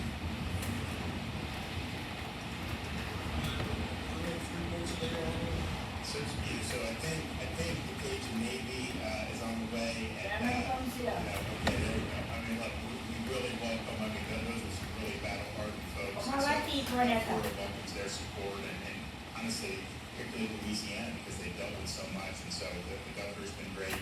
And look, we've got a long way to go before this storm exits the state, and there's going to be a lot of need to get into these communities, particularly in Southwest Florida, and offer the immediate assistance. But I do think that three-pronged strategy, you're going in by ground, air, and by sea, means that all hands are on deck. And there's going to be people that are going to be in harm's way. And what I've said is the folks were told in these areas of the hazards, where they were given time to be able to make arrangements and to leave. Some chose not to do that. They would have probably been better off doing that. But nevertheless, if people are in harm's way, we're going to go and do whatever we can to help those folks. And so that is going to, those operations are going to commence as soon as it's safe to do so. Certainly, I would say, no later than first thing in the morning. No later, as soon as it's light outside, people are able to do it. And then it begins with the clearing the roads, making sure that the electrical folks can get in there. I was able to thank these linemen going over the Lake City stage. These are great folks from Alabama, from Texas, from Louisiana. We're all coming to Florida. We were driving back to Tallahassee from Lake City. I saw this beautiful sight of all these electrical vehicles coming where they had all the electrical equipment on. And these are folks that are going to help put people's power back on. Just of them. So we talked about 42,000. I bet you after today, it's probably going to be significantly even more. So you really are seeing just a great logistical effort to put all hands on deck in this response. Okay, any questions?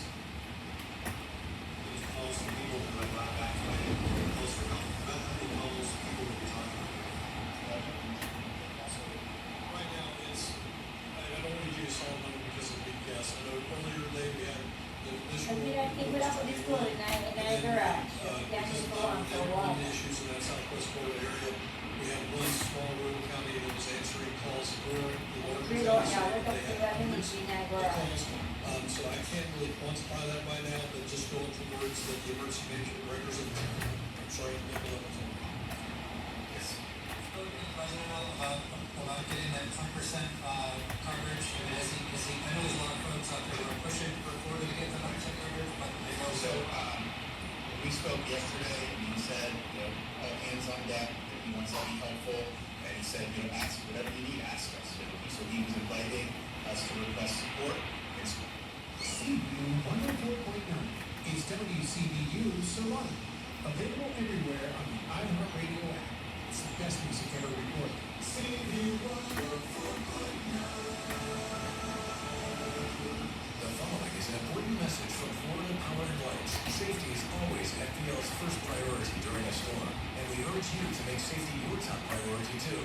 As you prepare for the approaching storm, review your plan for backup power, or make arrangements to relocate if someone in your home is dependent on life-sustaining electric-powered medical equipment. Avoid trimming trees before the storm and secure loose branches and other debris. Keep all ladders, scaffolding, and tools at least 10 feet away from power lines. Remember, there may be danger after the storm. If you're planning on using a generator, keep it outside and away from open windows.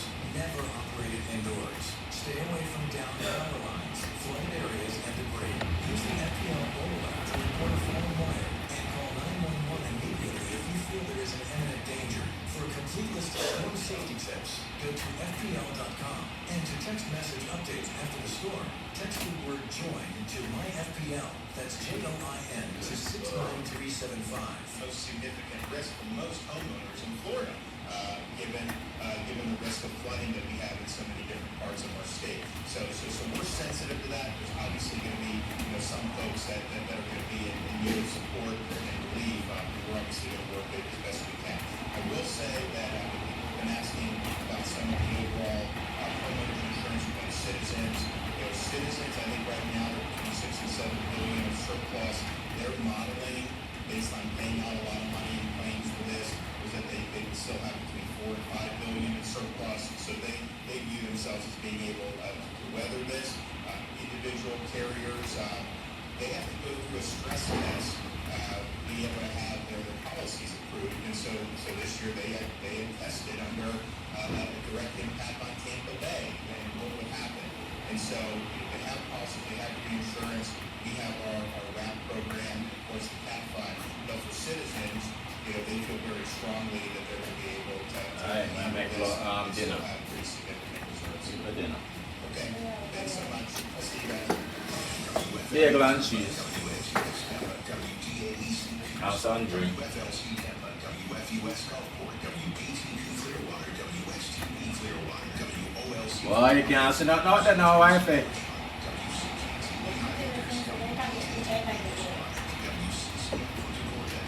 Darling, we'll leave a bang around in the ground before. How did that?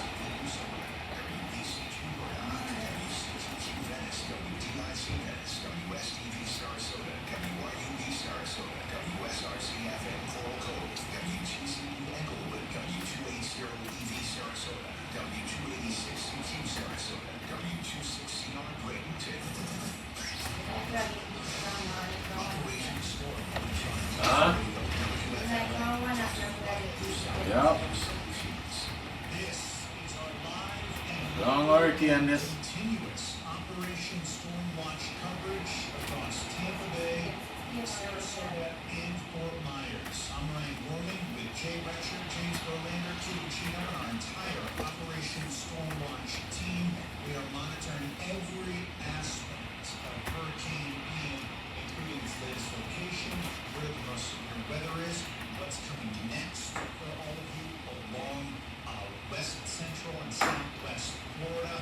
And I gotta tell you, let me start with the rainfall totals in the last 24 hours, because there's a couple different things to keep an eye on with this storm. First of all, the extreme winds.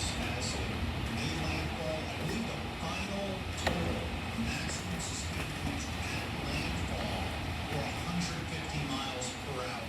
Earlier today was at 155 miles per hour, right on the cusp of the Category 5 storm.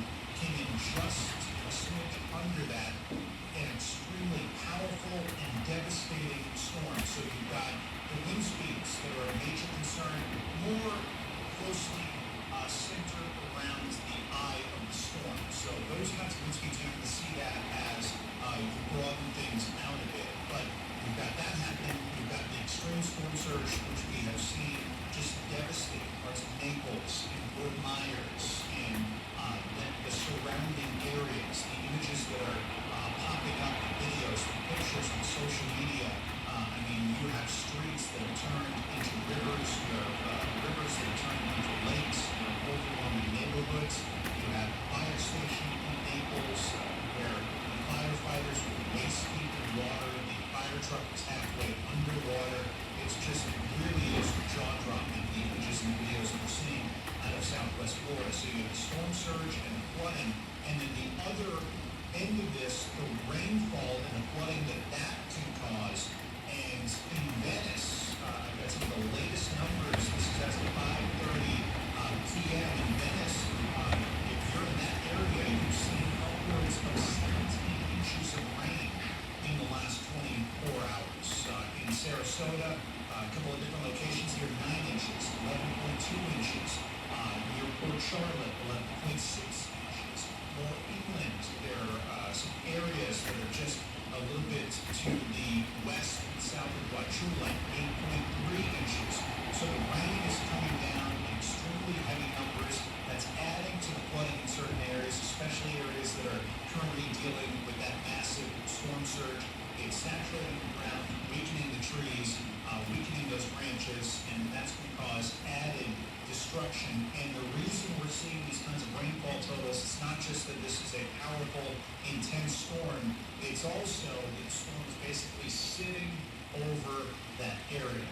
It's just not moving. I'm taking a look at the latest radar, and I'm telling you the eye wall of this storm has been sitting over Venice and Englewood and Northport and Port Charlotte area since they came on the air, back on the air at 3 this afternoon.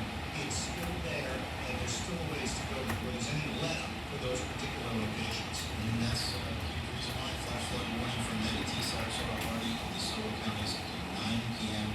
There probably going to be another 3 to 6 inches there in those counties as well. And so as bad and as troublesome as some of those pictures and videos have been, there's going to be even more of them as we get closer and closer to that 9 p.m. checkpoint. We're continuing to hear from local officials in the Tampa Bay area, Sarasota, Fort Myers. We just heard from Governor Ron DeSantis, held a press conference, kicked off around 5:40. We'll probably have another one a little bit later on tonight, another update, probably around 11 o'clock after that 11 p.m. advisory comes out. Tampa Mayor Jane Castor had some remarks just a little while ago. I want to play those for you. Here again is Tampa Mayor Jane Castor. We still have not felt the brunt of Hurricane Ian. As you can see outside, and many of you have been outside and you have felt the wind gusts out there. We have a number of trees down. At the last count, TECO reported a little over 5,000 residents without electricity. Many have pulled their crews off of the street because of the high wind gusts, as have a lot of the ambulance services, and so they're going to try to get those electricity restored to homes as quickly as they possibly can, but they're not going to go back out now. We are expecting that we are going to get the majority of the rain and the higher winds starting about 8 p.m. and then they're going to last throughout the night. We are still expecting widespread flooding throughout our city, and anywhere from tropical storm wind speeds to the possibility of Category 1 hurricane wind speeds. So still damaging conditions that are out there. We're asking individuals to shelter in place right now. There's been somewhat of a lull, especially since the Hurricane Ian made landfall down in South Florida. So there may be the idea that we've been through the worst of it. It is yet to come for Tampa Bay. So we're asking everyone to shelter in place. The water has been pulled out of the bay. We've seen that before. And past storms. And we have individuals that have been able to bay shore. Oh boy. How about the young man? You can't go about your business. These winds are blowing. It's not terrorized enough. Oh, I don't know. Stop that one. What's that? To visit some martinis. And my goodness. Microphones and tree limbs are all over it, and that's in really the mildest ways that we could expect associated with a storm like this. So again, we shelter in place. We have yet to feel I don't understand enough. the Go on, say yeah. Hurricane Ian. So we will keep you You can't run what business now. protected, but we want you all to do. From this afternoon, they might terrorize you. To what time now? After And next 6. I will bring up our From fire after chief, 1. manager, Richard. Now after 6. And them still a terrorize you. As the mayor stated, we have And them have slow down to you know. share. You have to say make him pick up speed a little bit. Him slow down. That's how deliberate it is. You should not be out in traffic, Huh? on roads. My We have goodness. multiple fires. Hurricane can't last so long. Down power lines.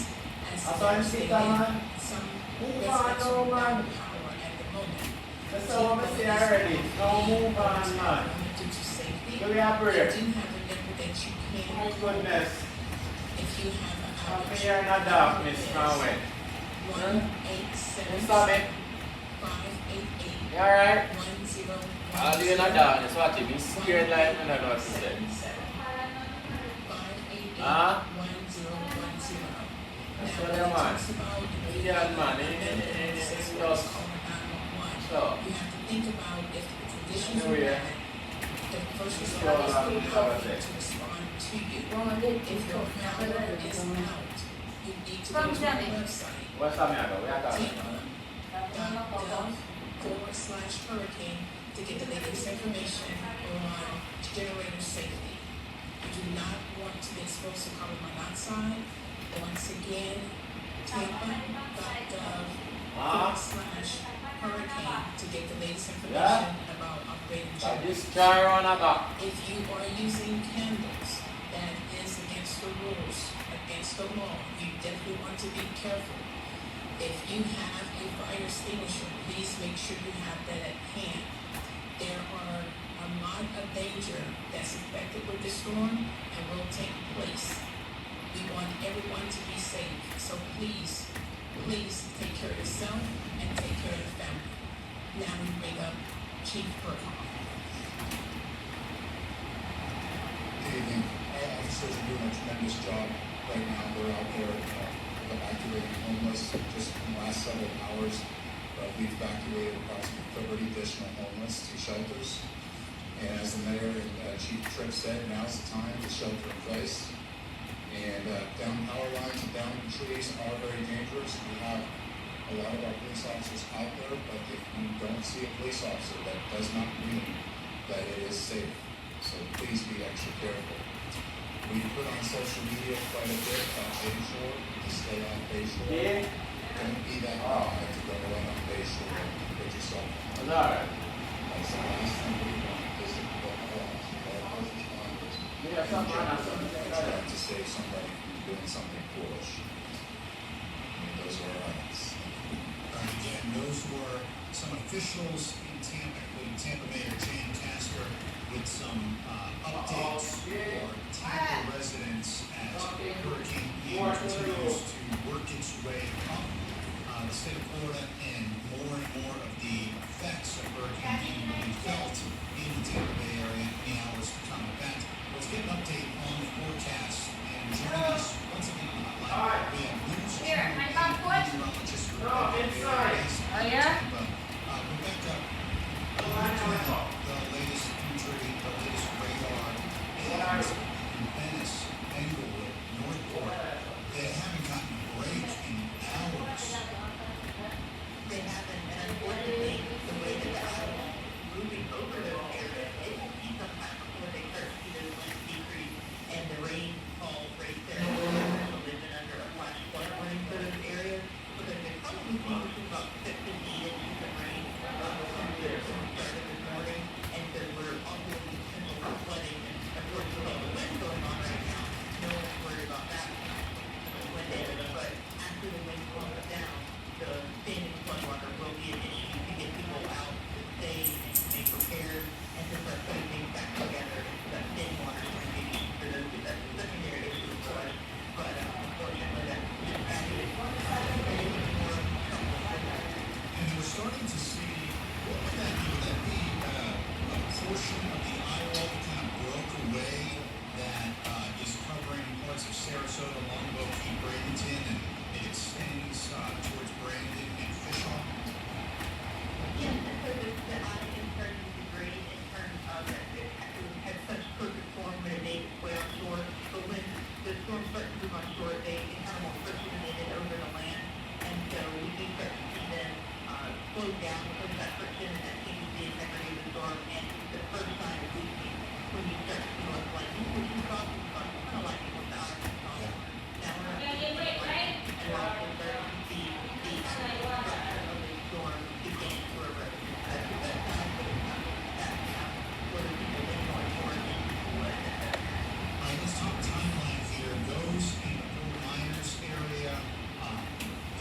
getting electricity from the central line, from the power line down on the chainsaw accident, generators, actually, generators inside your home, even inside your garage, carbon monoxide poisoning gas. So I don't think it's going to be able to take from I think that's way too far. So Northport, Englewood, Venice, that region, they're going to continue to deal with the eyewall for a little while longer. Also, in Sarasota, Bradenton, they're starting to see some of the more severe effects from the storm, and it's going to be a long stretch for them as well, correct? Yes, it will be, they will get out of the hurricane Portland probably within 2 to 3 hours. I think they'll be back to tropical storm Portland. They'll put in the advanced range until about 9 o'clock tonight. After that, they're probably down to about that 50-mile-per-hour threshold. And then final question for you, the Tampa Bay area, when will things likely start to really deteriorate across Tampa Bay?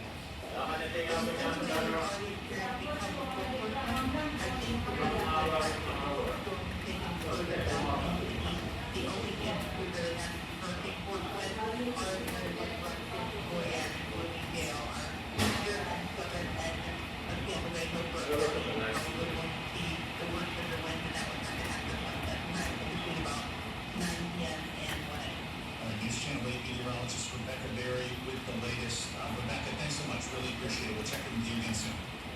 Thank you. So again, it's going to be an extended period of time when you're talking about north, south, the area, Northport, Venice, up through Sarasota into the Tampa Bay area, especially the eastern portion of the Tampa Bay area, Tampa, Brandon, that region. This storm is just moving at such a slow clip that these severe storms, the severe weather from Hurricane Ian, it's going to kind of sit over all of us for a couple of hours at the very least tonight. Yeah, and for her to say the worst storm surge is down in Fort Myers and don't get lulled into a false sense of security because of the it's not as bad now as it was a couple of hours ago and some of the events that happened after the fact. I think that's a really good thing to remember regardless of where you are, and especially here in the Tampa Bay area. If you wake up, and we heard from her earlier today, saying that you're going to wake up tomorrow, there's still going to be a lot of wind out there. So you wake up tomorrow morning after some of the worst weather is already passed and think, oh yeah, I'm kind of good to go out, because that's when a lot of terrible things happen. Be safe, be diligent, and overall just be patient, because this is the reason why you want to continue to tune in. We have so many different people to glean information from. We will let you know when they give you the okay to go where you gotta go, what stores, what places will be open, and where it's going to be safe to travel, because sometimes you don't really know when maybe quote unquote the storm is over. So that's why you continue to tune into us right here on News Radio WFLA. And it's especially important for those of you who are in those areas that have seen severe flooding, Fort Myers, Naples, and surrounding areas to be real careful, especially tonight. I can only imagine the urge to, as things maybe start to let up over the next few hours, the urge to kind of get a sense as to what's going on in your neighborhood. But you've seen so much flooding and so much storm surge and so much rain that, there could be a lot of standing water. I don't know how many times we see videos of cars. They think that it's not that deep. It is. They get stopped. It's a disaster. So that's why, again, it's best to just kind of hang out for the rest of the night tonight, and then you can assess everything when it's safe tomorrow. Fort Myers doubled their previous storm surge flooding record as they reached high tide 7 feet from Hurricane Ian. 7 feet. That's why we've seen some of the images that we're seeing out of the Fort Myers area of just rivers down streets. We have so much more to get to. The latest on the storm, obviously, the latest on everything happening all the way from Naples and Fort Myers up into Sarasota and the Tampa Bay area. We're going to get to date with where the storm is at, what areas are going to be feeling the worst effects from Hurricane Ian, what areas might start to feel a little bit of relief. We've got all of that for you and a whole lot more coming up in just a moment right here on Operation Storm Watch. While hurricanes approach, Tampa Bay relies on Operation Storm Watch for all the latest details and decisions happening in the Tampa Bay area. Get all the info at WFLAnews.com. South Window Solutions. The following is an important message from Florida Power and Light. In anticipation of the on our service territory, we have activated our emergency response plan.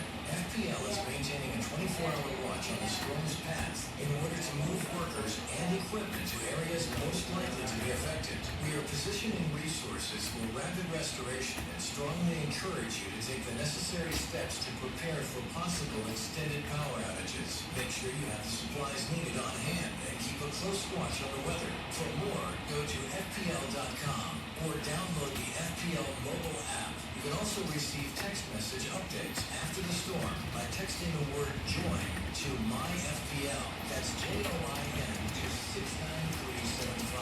Please stay safe. GTE Financial help you.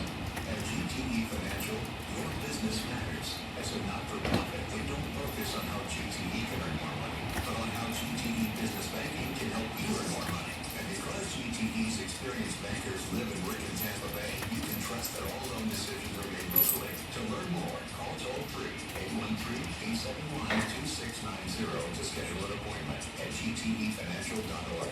Thanks for choosing GTE Financial. These days, everything costs more. From sky-high groceries, pain at the gas pump, but termites, ants, and roaches have no clue what inflation is. But my friends at Earth's Best do. If you call them today, you'll pay 20% less. So when everything else is costing you more, Earth's Best Natural Best is cutting 20% off all services, including their no-tent orange oil termite treatment. You get that same great termite treatment, but at 20% discount. Remember, you don't need to move out or bag your food or clean up after Earth's Best treats for your bugs or termites. So if you've got bugs, all you have to do is call Earth's Best Natural Pest Management, mention my name, and save 20%. It starts with a free inspection. Call 800-634-1313 and ask for the Jack Harris 20% heavy inflation discount. Call 800-634-1313. Well, changing question. Has your advisor created a portfolio based only on your agent risk tolerance? That's simply not good enough. Your money deserves better, and so do you. At Creative Planning, our private wealth managers learned about you first. And then they create a customized plan your portfolio by partnering with our in-house money managers, accountants, and attorneys. Don't settle for a standard portfolio. Book your free meeting today at creativeplanning.com. Creative Planning, a richer way to wealth. Burning pain, radiating your hands or feet, pins and needles in the extremities, problems with balance, pain from the pressure of walking. Jack Harris here, and these are the warning signs of peripheral neuropathy. If left untreated, they can lead to amputations. At BioCell Health, they have the solution without the use of narcotics or other prescription medications. Visit StopMyPainTampa.com to schedule your free consultation. That's StopMyPainTampa.com. Find out what makes SafeTouch 5-star security and surveillance systems so outstanding and get free installation on all equipment. 888-723-8682. SafeTouch.com. Terms and conditions apply with approved credit. Minimum monthly monitoring agreement offered to new customers not currently under contract. Say license number PF000233. Join the National Pediatric Cancer Foundation this April for the virtual Walk, Run, and Roll Challenge and make a difference in the lives of the 43 children a day diagnosed with cancer. Sign up, set a goal, and start your own fundraiser at nationalpcf.org. This is News Radio WFLA's Operation Stormwatch. Brought to you by New South Window Solutions. This is our live and local continuous Operation Stormwatch coverage from Tampa Bay, Sarasota, Fort Myers, and really all the areas being impacted in the state of Florida right now by Hurricane Ian. That is an extensive area. You've got this storm impacting as far south still. Naples. Take a look at the map right now. Fort Myers, obviously. The eye of the storm. It's really not as well defined in the airports, but it's that's moving a little bit more inland now.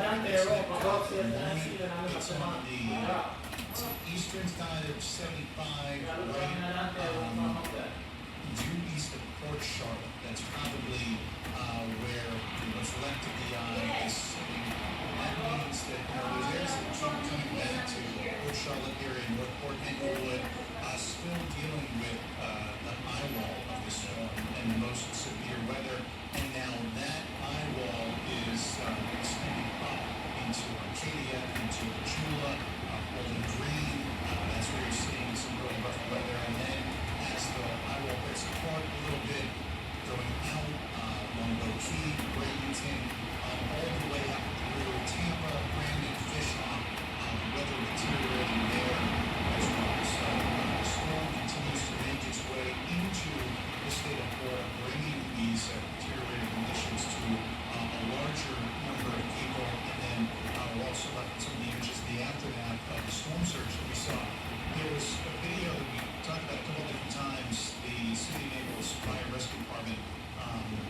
there's a video going around, they put this on Facebook, and now it's everywhere. And you've got this fire station, it's underwater. I mean, the firefighters, they're waist deep in water.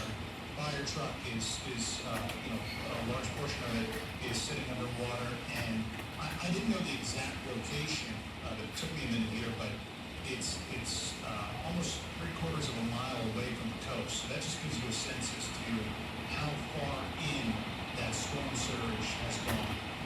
You're not talking about just storm surge that's impacting a 1/4 mile in. You're talking about almost a full mile in, seeing that kind of water that is going to lead to a lot of destruction. Yeah, and that's one thing that we were thinking about 24 hours ago, how it was going to impact this community as well. And I wonder, with the storm moving so slow down there, I wonder how it's going to impact here. And I'm sure we'll ask Rebecca the next time we have her join us. Is when it gets in the Tampa Bay area, when it gets here 10, 11 o'clock, does she anticipate moving as slow? Maybe moving a little bit faster? Does it change a little bit as it's traveling up the coast towards our area? Because, man, it's changed a lot since last time we were in there at this time yesterday. Yeah, I was looking at the latest track that the general time frame was that it was going to be a slow mover all the way to the Lakeland area, eventually the Orlando area. But it was never going to pick up the kind of speed that we've seen with some of the other storms, including recently Hurricane Irma when it made its way through the state, where it was moving at a pretty rapid clip. Let me go to Chris in Sarasota real quick here to get a sense of what's happening there as the conditions continue to deteriorate. Chris, what are you seeing and experiencing in Sarasota, and where in Sarasota are you? There, Michael.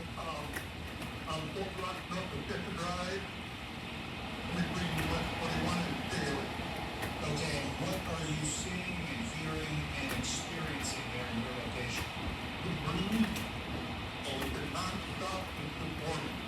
Wind, rain, it's just non-stop. I live in 1951 house.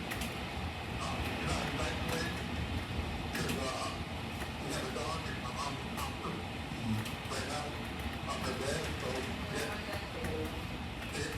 Stay home and not evacuate. That was the only choice. Are you in an area where flooding or anything like that would be of a major concern to you?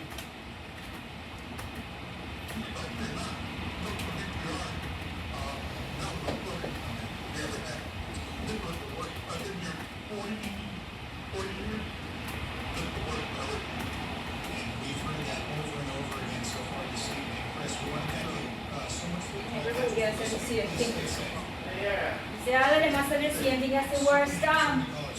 Worst hurricane. Other storms before this one is the worst. Wake up and just say one of the worst 5 storms in the history of the state. Yeah, definitely. It's not weekend, you just have to go and ride it, go to the shop.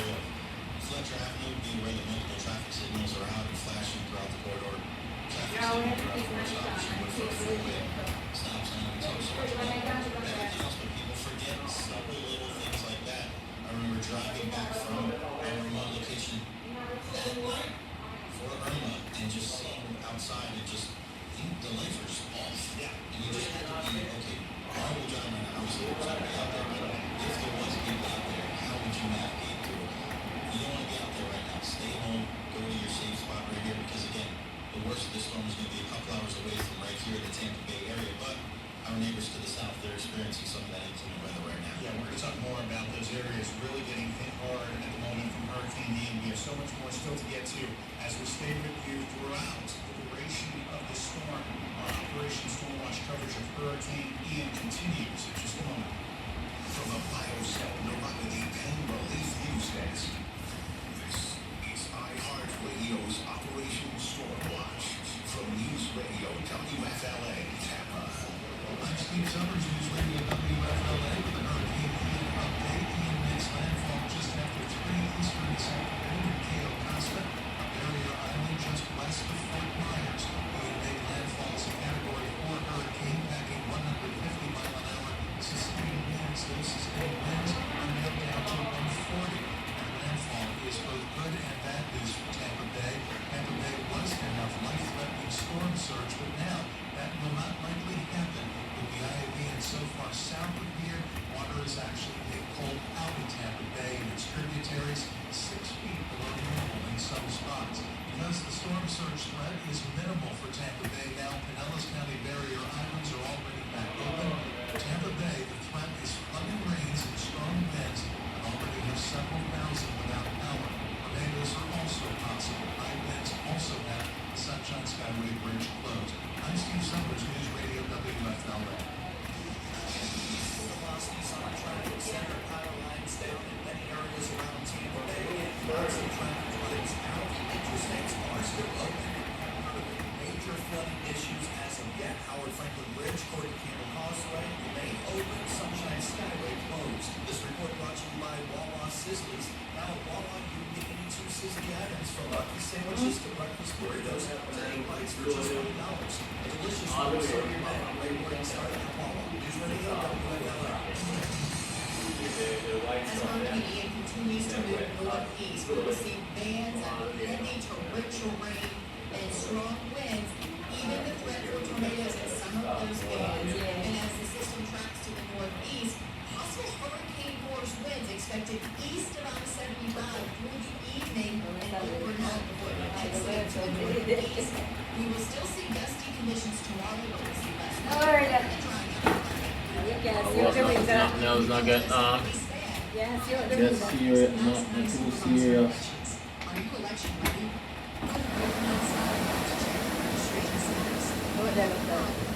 Now the road full of water gone over in a Stevie yard.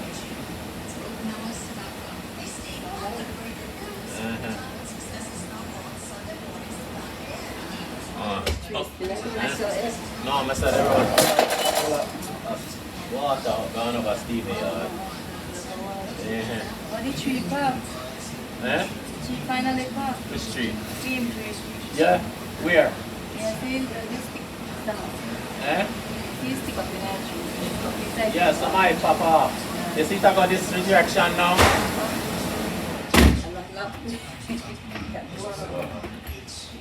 What you just here? It's slam the door. You guys slam the door or something about them. $1 billion to businesses. So that's not evidence that what they're doing is working. I don't know what to tell you. It's time for you to check it out for yourself.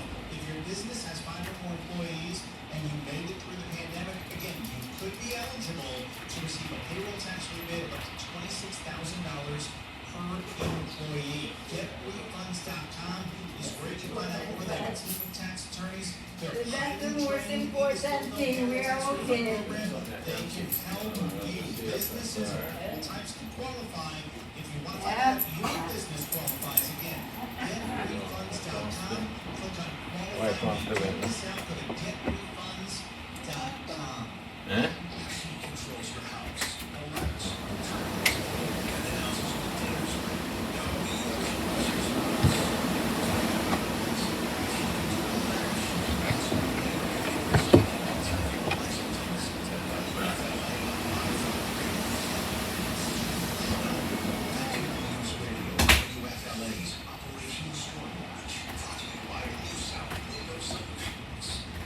I'm Ryan Gorman with Taylor Church.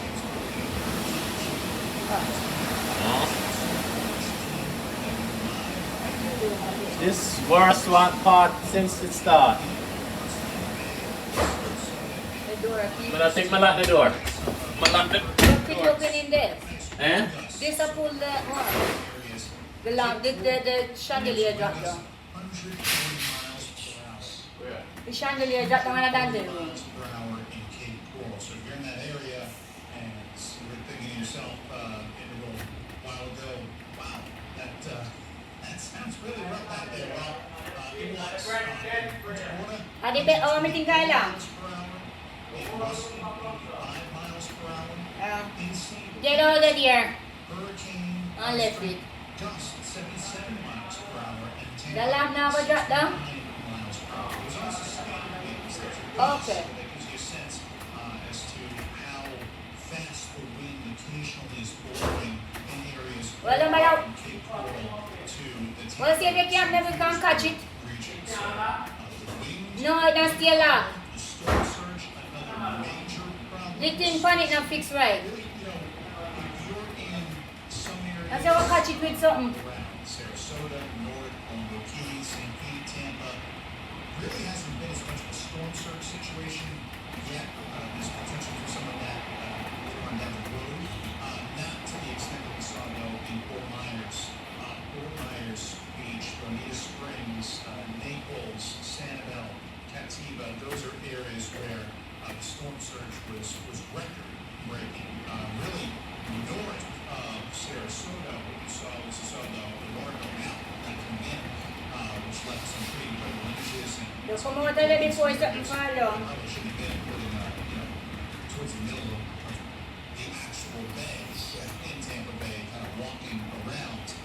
But down in Fort Myers and Naples and that area, the amount of water that has come on shore is causing major problems. We're seeing houses being washed away. And I'm not saying that, I'm not being hyperbolic. It's literally what we've seen. Cars completely underwater. And then the rainfall. Looking at the 24-hour totals now in a couple different areas. In and around Venice, 18.4 inches. Arcadia, 7.1. Port Charlotte, 9.1. Up north, Sarasota, 7.5. Wauchula, 6.6 inches of rain in the past 24 hours.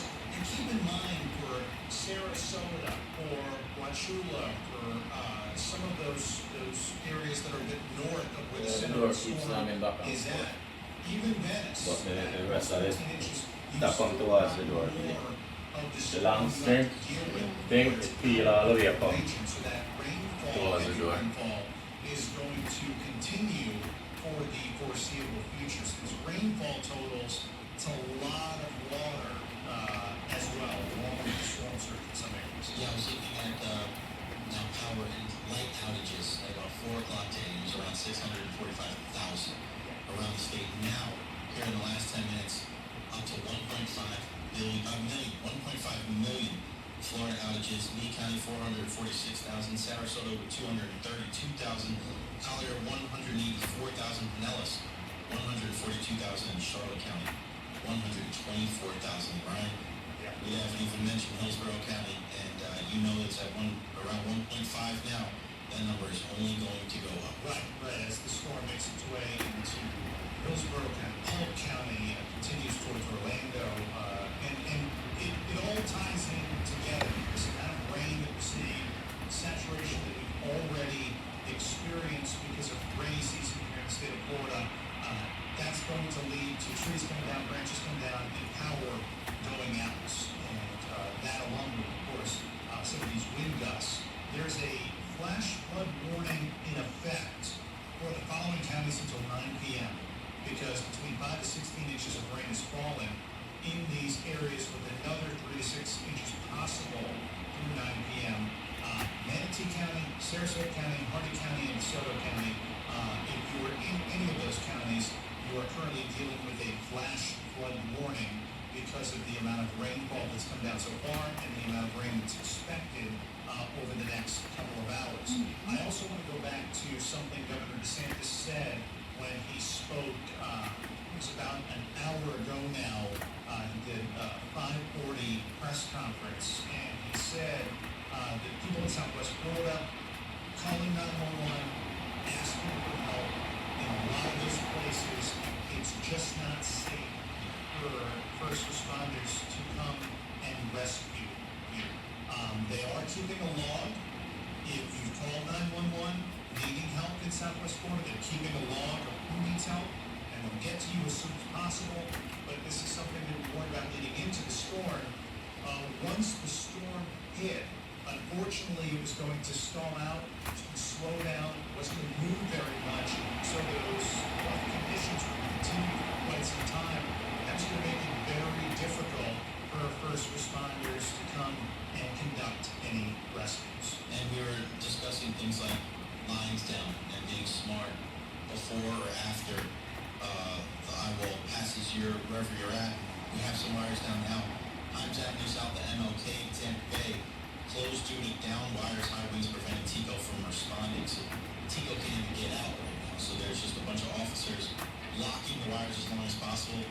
Reminder, all down wires should be considered live. Do not touch that from the Tampa Police Department.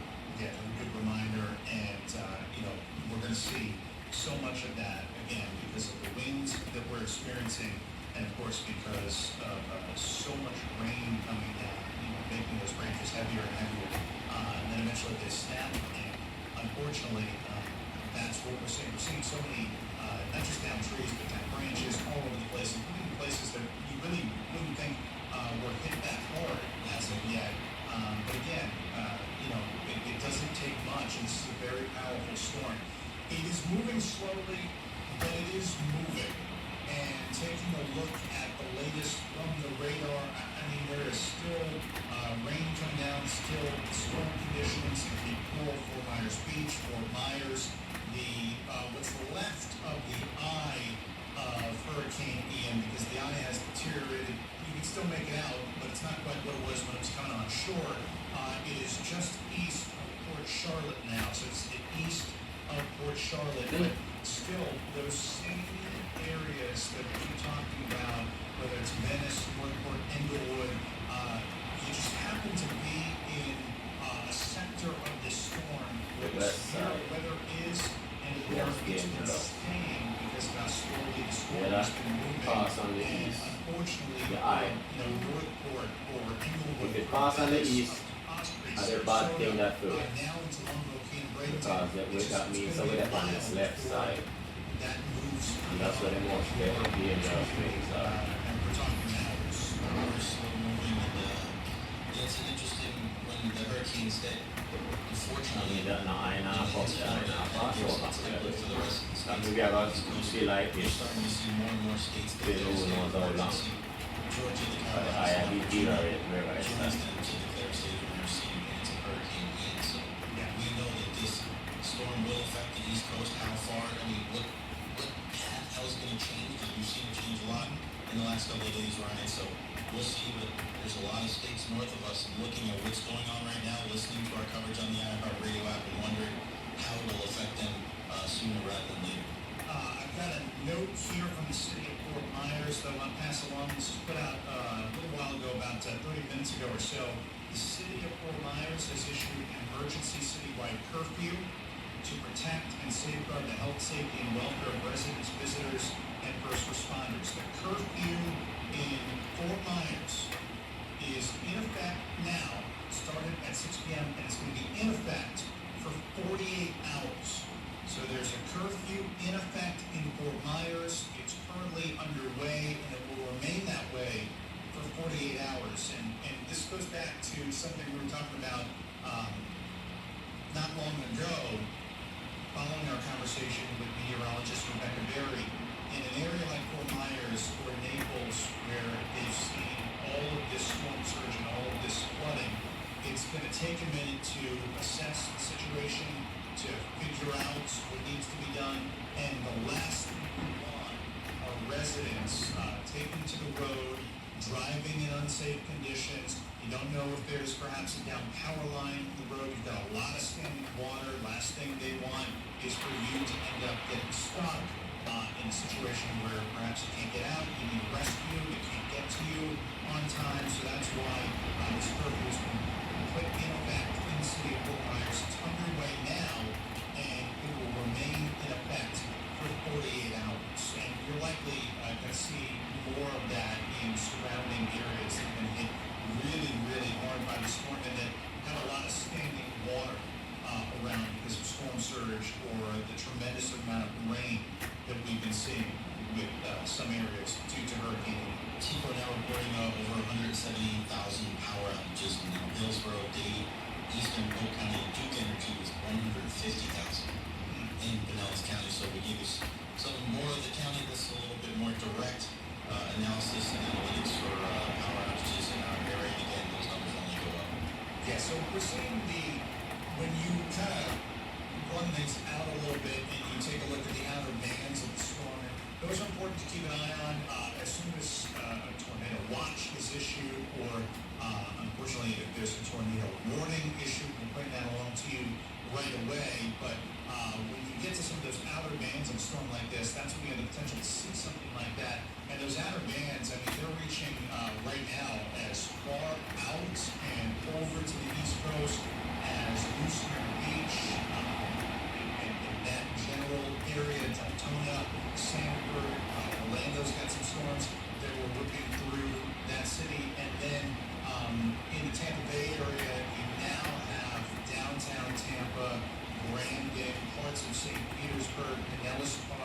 starting to get some more severe weather from Hurricane Ian. They didn't think they were seeing much, did they? When it first started, I'm sure a lot of the East Coast were, yeah, we're going to be good. Now, we were looking at the track from our perspective. Right. But they were looking at it like, maybe we will be affected. We've seen flooding and power outages as far as the East Coast as well. I'm sure that's something that they weren't expecting. Yeah, and when this storm makes its way into Orlando and then eventually up into the Jacksonville area, and Governor DeSantis mentioned this earlier, Jacksonville very prone to flooding. We saw it with Hurricane Irma. All of a sudden, when that storm made its way through, there was lots of flooding in Jacksonville. It seemed to come as a surprise, and unfortunately, that could potentially be the same situation with Hurricane Ian. But you're really starting to see, I would say, from the Lakeland region all the way over to St. Pete, then all the way south, stretching into Cape Coral, and then over in that Wauchula area, going out to Frostproof, Lake Wales. That's the general Sebring. That's the general area where most of the severe conditions associated with Hurricane Andrew, that's where they're concentrated right now. And unfortunately, that's going to be the case again for a couple of hours. It's not, it's just not moving fast enough to breeze through. You remember Hurricane Irma? Yeah, moved quick.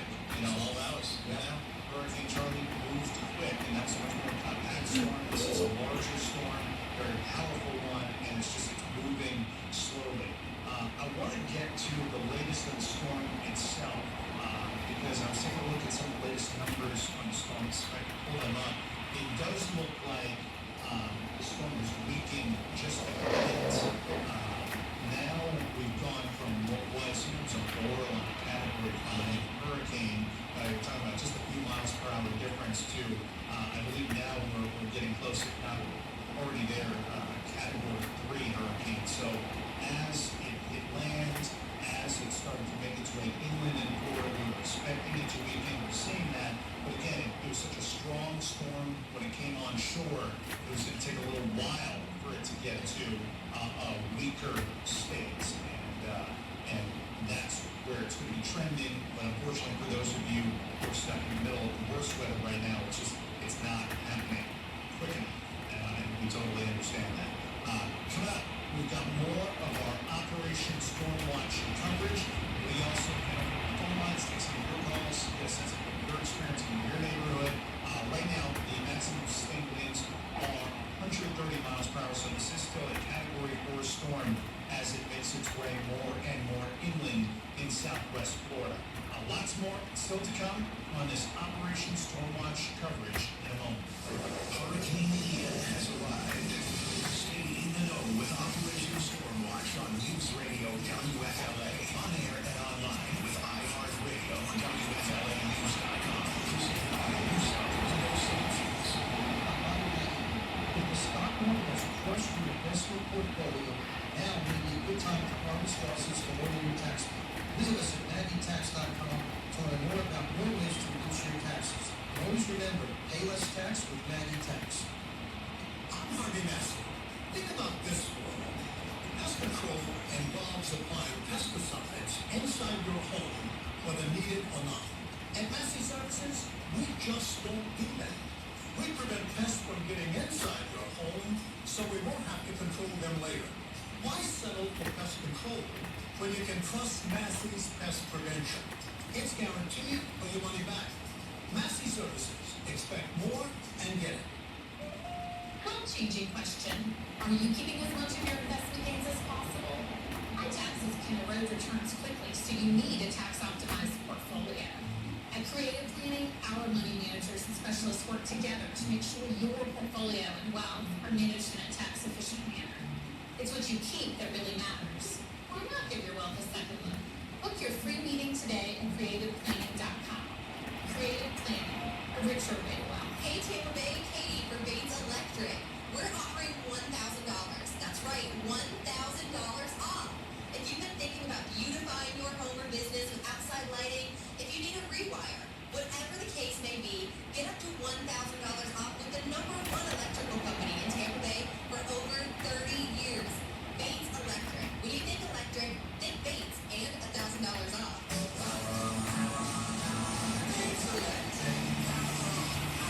The time Multi Towers Foundation's 9/11 Never Forget Global exhibit is a tribute to all who lost their lives on 9/11, or from 9/11 related illnesses. It's a high-tech tractor trailer that transforms into a museum to educate people of all ages about America's darkest day. The mobile exhibit has traveled across the country and welcomed over 600,000 people. Visit it in a city near you. Do good and never forget. Donate $11 a month at t2t.org. At Progressive, we know there's nothing like the feeling of riding a motorcycle with your crew on the open road. That symphony of engines roaring in perfect harmony. It's a feeling that would be impossible to recreate on the radio. Until now. Hit it, Jerry.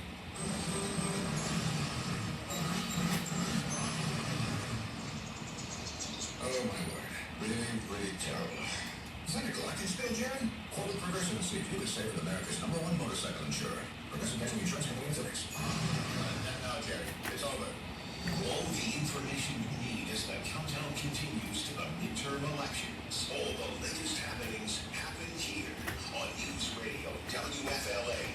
Streaming live on Alexa and the free iHeartRadio app. Hey, this is Nick Kennedy. He's on mobile. Here's what's trending on the iHeart Sports Network. Presented by Blindster.com. The NFL is prepared to host Sunday night's Bucs-Chiefs game if Hurricane Ian makes it impossible to play in Tampa. U.S. Bank Stadium in Minneapolis is the backup site. The Rays' David Peralta is getting a breather for the team series finale in Cleveland. He's on the bench after going 1 for 10 with 5 Ks in his last 3 games. And American extreme skier Hillary Nelson is dead after falling on That's when you eat them. Let's say put some ice in that igloo and put the juice in that igloo. Ice where you say you have. Yeah. And then the igloo and put this stuff in that igloo. Langster now and save 45% off any order. Just use code radio. Offer ends New Sarah. Langster.com. Operation Stormwatch coverage continues now on News Radio WFLA. Igloo in that garage, but I don't know which part I know. Wait a minute. Our live and local continuous Operation Stormwatch coverage continues across Tampa Bay, Sarasota, and Fort Myers. And let's go to the hotline now. And from the National Weather Service, we have Kaylee Delarmy for an update on Hurricane Ian. Kaylee, thank you so much for taking a few minutes to come on the show. And first of all, what areas are you seeing the most extreme weather associated with this hurricane? Where is that located right now? Right now, we have seen multiple areas in the Fort Myers area that have gotten extreme storm surge. There are some areas that have been they're undergoing rescues in some areas. And then we have also some of the locations near Florida where we got some reports of 140 miles per hour wind gusts, where the eyewall is coming in. There are locations that have gotten already 14 inches of rain. And yeah, it's been very difficult. And it's continuing, these impacts are going to continue. The hurricane example, but it's barely moving. It is forecast to move 5 miles per hour over the next 2 days. And so there's still, the eyewall is inland, but it's still going to be many more hours of rainfall and storm surge. We have another nice cycle, so the area where we saw over the area there's another nice cycle that's hopefully expected later, so more impacts from storm surge are expected. All right, so let me ask you real quick, when it comes to storm surge and just, again, the severe effects of Hurricane Ian, 3 areas of focus on Fort Myers, the general area, Sarasota, and Tampa Bay. When will each of those start to either see the worst effects of the storm, or like in the case of Fort Myers, start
So again, I think the headline there is what we've been talking about, the fact that the storm is just moving so slowly, and unfortunately this is not the news that I know so many people listening in Venice and Englewood, Port Charlotte, Northport, that area, Sarasota, Bradenton. I know so many of you are wishing I was able to provide a different message right now. The fact of the matter is the difficult weather that you've been experiencing up to this point, it is going to continue for a few more hours. And for those in the Tampa Bay area, you are just starting to really feel the effects of Hurricane Ian. That's going to get worse, and then it will continue into the night. So that's the latest on the forecast with Hurricane Ian. We've got a lot more to get to. I want to get to some phone calls coming up, so we'll open up the phone lines, 800-969-9352, 800-969-9352. Plus, we'll go to some of our Operation Stormwatch team spread out across the state in a moment. Imagine for a moment that this ad was bought autonomously. Welcome to the new open web, where Viant is combining AI and human insight to create autonomous media buying that accelerates your return on ad spend. And using Viant's DSP Adelphic, you can now measure your media offline and online to see the full impact of your media spend, so you can spend more time on podcasts. Viant, built for the new open web. Built for now.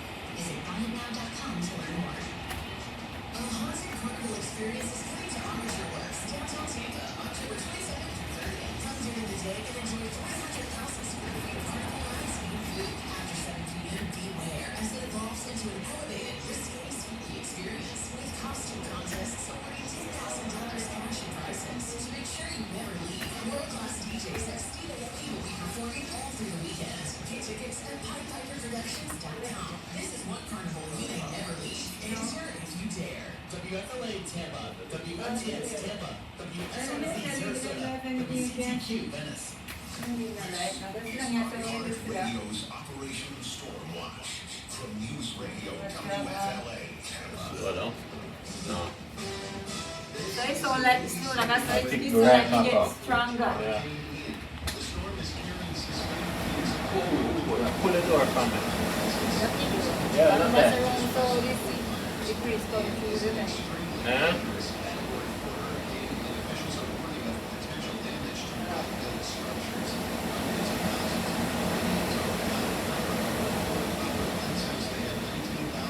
What's that on? So yes.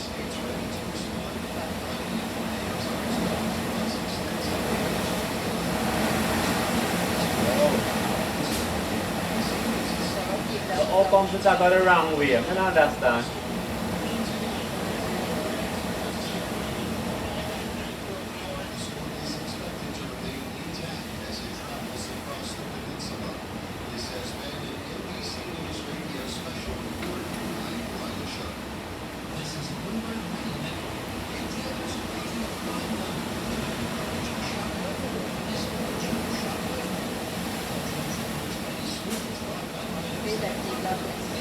Huh?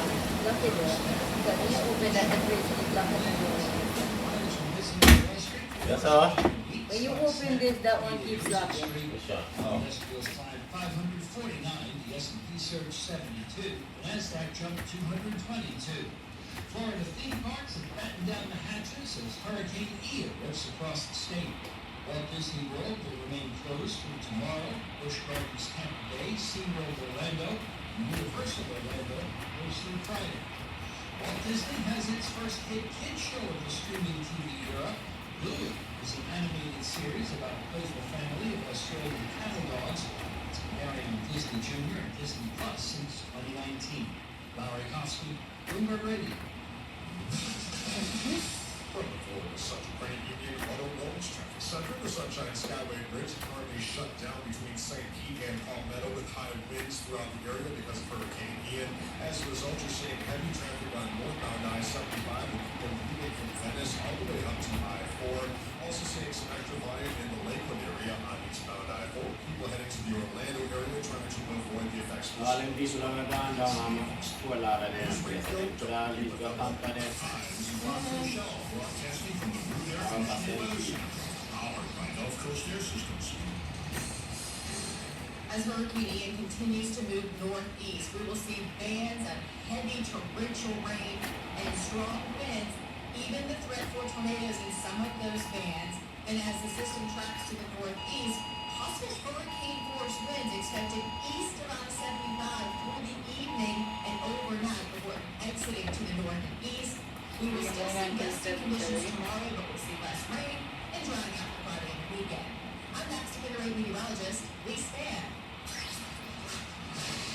Operation Storm Watch on News Radio WFLA, brought to you by New South Window Solutions. This is Operation Storm Watch, our continuous live and local coverage of Hurricane Ian. I'm your host, Ryan Gorman, with Jay Richard, James Berlander, Katie Chino, and our entire Operation Storm Watch team. We are covering all of you through the Tampa Bay area, down to Sarasota, and of course Fort Myers and surrounding areas there as well, as Hurricane Ian continues to make its way inland in southwest Florida and continues to affect such a large portion of the state, with some of the most severe conditions happening right now, all the way from the Tampa area down through Fort Myers, and then stretching over across the state into areas like Lakeland and Sealand. So a very large area of the state right now feeling some of the worst effects of Hurricane Ian, a storm that at the moment is a Category 3. It was just recently downgraded with the 7 p.m. advisory. Maximum sustained winds are at 125 miles per hour, and it continues to crawl into the state at a very slow 8-mile-per-hour clip. That's why so much of the severe weather that so many of you have been experiencing, especially if you're in the Venice area, Port Charlotte, Northport, Fort Myers, that's why you continue to see those conditions, because it's just not moving that quickly through the state. I want to open up the phone lines and talk to you, find out what it is that you're seeing and hearing, and I especially want to focus on the areas that have been dealing with the worst of the storm. So again, the Venice area, Englewood, Fort Myers, Naples, and into Sarasota. 800-969-9352 is the number. 800-969-9352. And we start with Stacy in Punta Gorda. Stacy, thank you so much for calling us. And first of all, I can only imagine what the conditions are like there, because where you are is where Jim Cantori from the Weather Channel is, and we all know when he goes somewhere, probably not good news.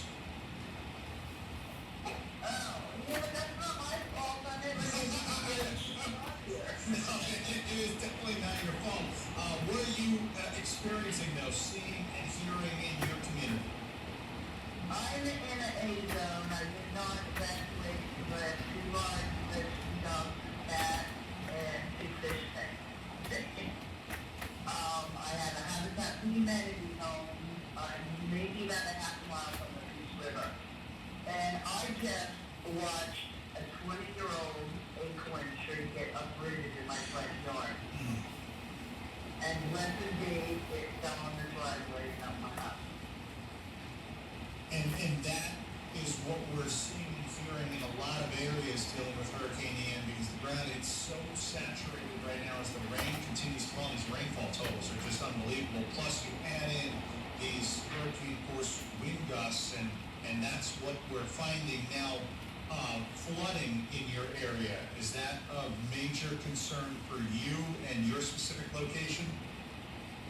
Yeah, because if we get up to 18 feet of storm surge, I'm only about 8 feet above sea level.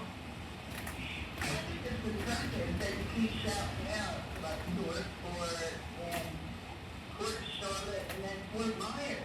What about us?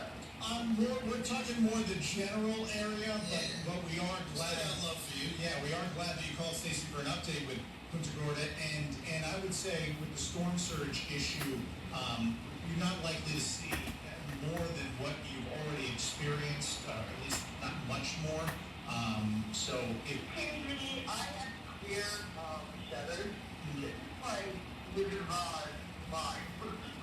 Yeah, no, I'm talking about the storm surge aspect. When it comes to the wind and some of the rain and some of the other effects, no, yeah. I mean, that unfortunately is going to continue because the storm is moving so slowly. But we are certainly glad that the giant tree fell on the driveway and not on your house. And please.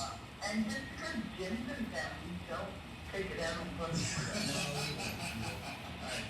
We'll say she. I know the rumors out here where Jim knows is bad. Yeah, oh yeah, no question about that. Well, Stacy, you stay safe, and thank you, Stacy. Thank you so much for calling us. At least Stacy, amidst all of that, still has her sense of humor. I like that. She's finding some optimism, and some of those gusts were seeing 135 miles an hour there in Punta Gorda. So yeah, it's pretty crazy the high numbers that we're seeing up and down the coast. Let's go to Isabella in Fort Myers now. Isabella, what's the latest where you're at? Alright, I'm in Fort Myers, Florida, the Florida Country Club. The best way I can describe it to you guys is the house I'm in. It's like the ocean on every side. The water is basically at the window.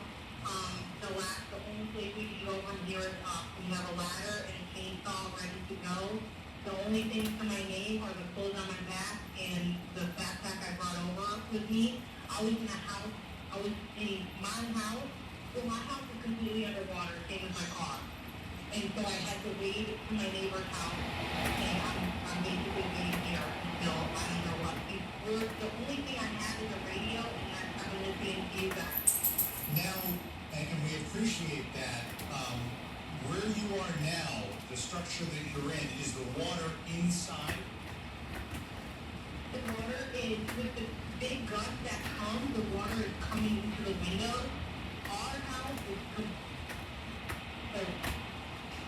when the water is coming in to get across to our neighbors. You're breaking up just a little bit, Isabella, which is totally understanding on the situation. And also your story is like so many others that we've been seeing on social media where you have houses that are underwater. You just see like a little bit of the roof, and that's about it. Unfortunately, it sounds like that's what happened with your place. Isabella, are you still there? Did we lose you completely? Yes, can you hear me? I can hear you now. So the structure you're in now, is there standing water inside the home? No. Okay. Just a little bit, but my house is getting, my house is underwater. Okay, and then in this house, is there any kind of higher area where you can go to ride it out if the water does start to come in? Because it sounds like the house is surrounded by water, just luckily not as much of it has gotten inside you. Yeah, so we have like a ledge. We have a ladder and a chainsaw ready to go. We were just gonna get on the ledge. You guys know what's happening. We don't have any internet. The only thing I'm listening to is you guys. We don't know what's going on. Yeah, I mean, in Fort Myers, zoning in a little bit more specifically on your, again, more general area, you're experiencing the backside of the center of the hurricane, so the backside of the eye wall. And while some of those conditions aren't quite what the northwestern side of the eye wall is, you're still experiencing some severe weather. And unfortunately, it's going to last a little bit longer because, again, the storm's moving so slowly. So you're probably still an hour or two away from starting to see some of that weather recede and ease up a bit. Well, we're here for the time being. Like I said, we got the ladder and chainsaw. We're hoping for the best. Thank you guys for being on the radio. Thank you. We really hope you stay safe. Isabella, call back in a couple hours, please. Give us an update on how you guys are doing in a couple hours, please. Okay, we will. Thank you. Thank you so much, Isabella. That must just be terrifying sitting there and seeing the water continually come at you and build outside the home. But that is not an uncommon situation. Again, in Fort Myers Beach, Gorda, Cape Coral, Bonita Springs, I can list off all the different areas, Port Charlotte. That whole region is just experiencing so much water coming in. And that's not her home, she said. Her home's underwater, yeah. Cars underwater. Yeah, and we've seen those images. There was a parking garage in Naples that's overrun with floodwaters. And there were people who said, let me put my vehicle in a safe place, a parking garage, so it's protected. Little did they know the water was going to rush in so much that now their cars are underwater in the parking garage. Let me go to Mark in Venice now. Mark, thank you so much for the call. What's it like in Venice, where I know I've been saying your area so often throughout the night tonight, but it just seems like you haven't gotten a break there at all. No, not really. It's been about 5 hours now. Yeah. Really non-stop. I went through the Eye of Irma and just staying at that or working that the entire time. So it's been a rough ride. There's quite a bit of debris and dance around. And with Irma, going back to that storm, you didn't experience these conditions that long, right? That really is the difference with this storm sitting over you for hours and hours and hours. Oh, definitely. I mean, this is at least like 3 or 4 times long. And where you are, you mentioned there's some damage that you've seen and all of that. Flooding a concern? Not really. I'm in a relatively high place. Okay. There's some local flooding just from it being flat, but storm surge didn't give up. All right, that's good. And you're in a safe structure, I'm assuming? Yeah, real thin. All right, well, Mark, thank you so much for the call and the update out of Venice. Unfortunately, when you're in Venice, Osprey, Northport, Englewood, Port Charlotte, those areas, they're standing out on the map because, again, that just is where so much of that one portion of the eye wall continues to just stay. It's just almost like stationary right there.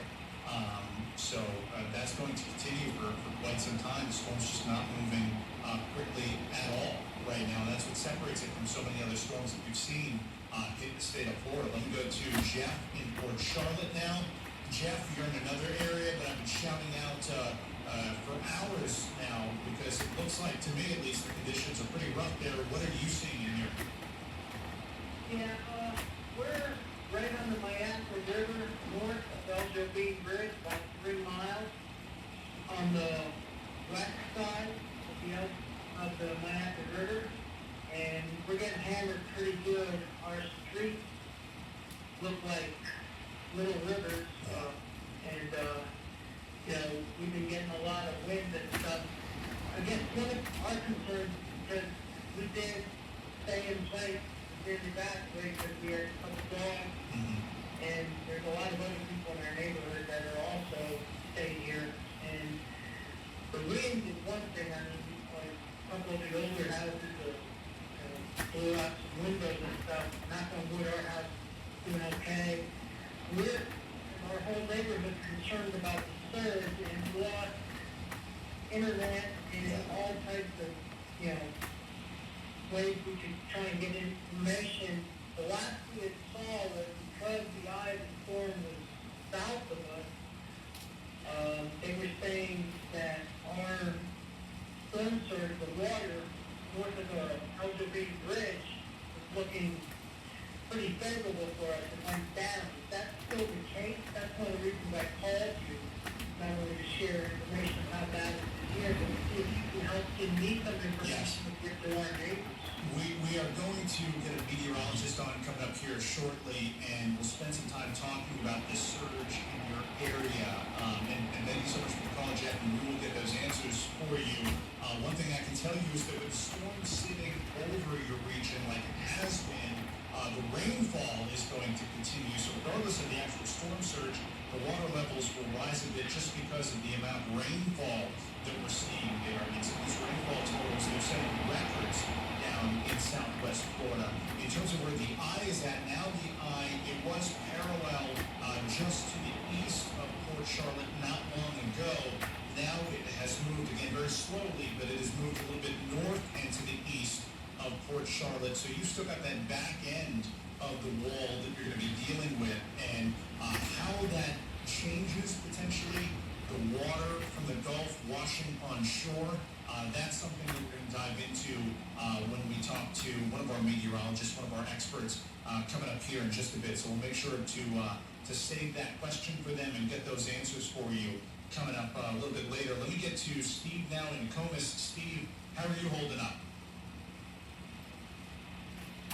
Pretty good. I just wanted to talk a little bit about what's going on here and Governor DeSantis and Sheriff Judd. And candidly, it all goes back to about 24 hours ago with the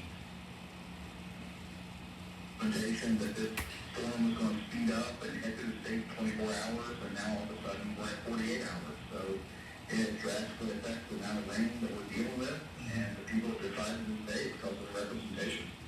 All right, well, thank you for the call, Steve. We really appreciate that. The forecast that we had seen, the track that we had seen, I remember, yesterday, much more than 36 hours ago, we were talking about this storm. One of the problems with it is that it was going to stall. It was going to stall when the track had it going up along the west coast of Florida, maybe even staying a little bit off of the coast and having more of an impact directly in the Tampa Bay area, and then perhaps making landfall in the Big Bend region of the state. There's still going to be that stall there, and so the timeline hasn't shifted as much. What has shifted has been exactly where landfall was going to be, and because of that, what the intensity of the storm was going to be when it made landfall, because if the storm had continued more to the north and impacted more of just the coast and made landfall in the Big Bend area, it was eventually going to run into some atmospheric conditions that were going to rip it apart a little bit, and we're going to diminish the strength of the storm. That didn't happen. It made that turn, and that's why it hit at almost a Category 5, and the stall of the storm is underway right now. Let's go to the hotline, and joining us, we have our meteorologist from News Channel 8, Rebecca Berry, for a quick update. Rebecca, what I wanted to ask you, for those who are in Venice, Englewood, Fort Myers, Punta Gorda, Port Charlotte, that region, Naples, what are they going to be experiencing over the next few hours when it comes to storm surge and flooding? Because a lot of the calls that we're getting, the water is rising, they're getting more and more nervous about where they're at in the situation there. So storm surge, rainfall, flooding for that region of the state, what can we expect for the foreseeable future? The initial push of storm surge is complete for that area, but we will still continue to see rising levels at a more incremental rate based on the onshore winds and the heavy rainfall that they've seen. We've seen radar rainfall for that area between 15 and 16 inches of rain, and so that water is still settling out and draining to more low-lying zones. And so although your particular area might not have experienced that rainfall rate, if an area that is higher than you drains to you, your water levels will continue to rise based on that. The storm surge levels will not increase dramatically, but they will slowly continue to rise based on the onshore wind until the wind weaken enough that the weight of the water overpowers the wind and starts to drain back out towards the Gulf. And then what about the Sarasota area, Longboat Key, that region, storm surge there? What's the expectation and the timeline? So the storm surge in Sarasota has not been anything like what we see to the south of that, because they are not seeing quite the onshore winds, because they are on the other side of the eye with the offshore wind. They are getting very heavy rainfall. It looks like 8 to 10 inches of rainfall in that area. They're out of that swamp and dangerous rainfall that we saw a little bit further south. I think we're going to be dealing with a lot more wind damage in Sarasota, the city, instead than we're looking at in terms of storm surge. I think that's less of a factor for them. All right, News Channel 8 meteorologist Rebecca Berry. Rebecca, we just got those questions from callers, so we thank you so much for jumping right on with us to answer that for us.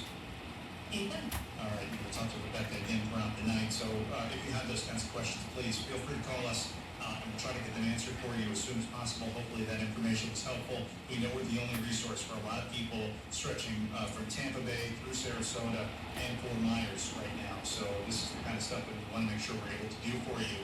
800-969-9352 is the number. 800-969-9352.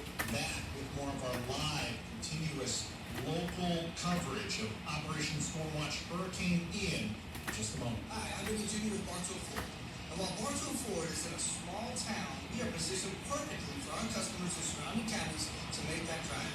And we make that drive work. Not with just the lowest price, but the very best treatment.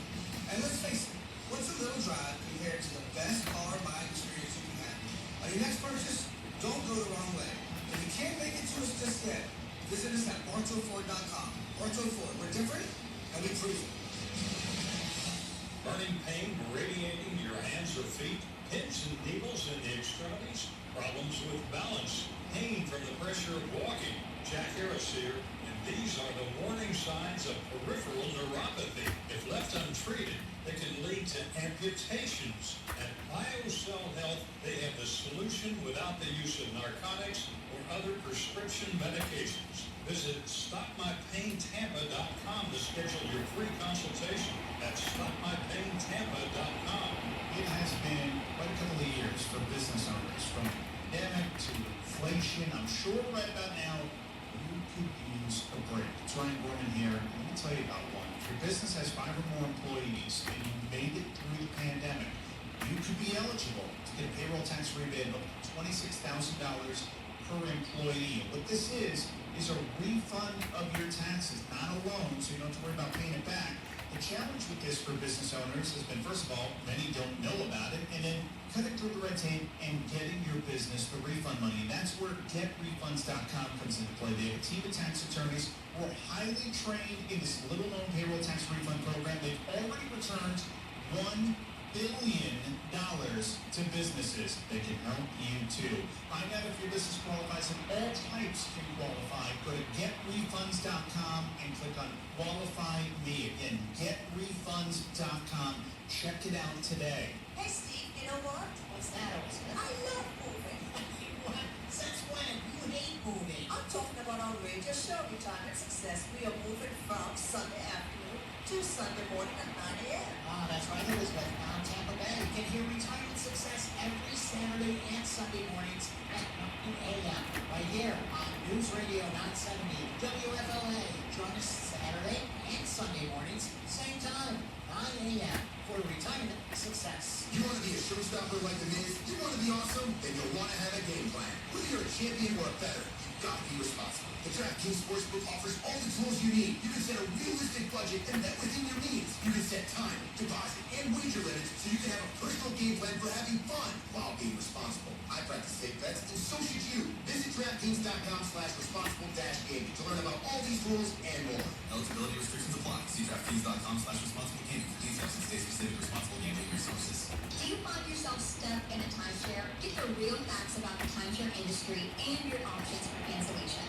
Chuck McDowell, founder of Wesley Financial Group, lead the largest timeshare company in federal court, and has put together a free information guide that reveals the secrets the timeshare industry doesn't want you to know, including the 5 ways to get rid of your timeshare.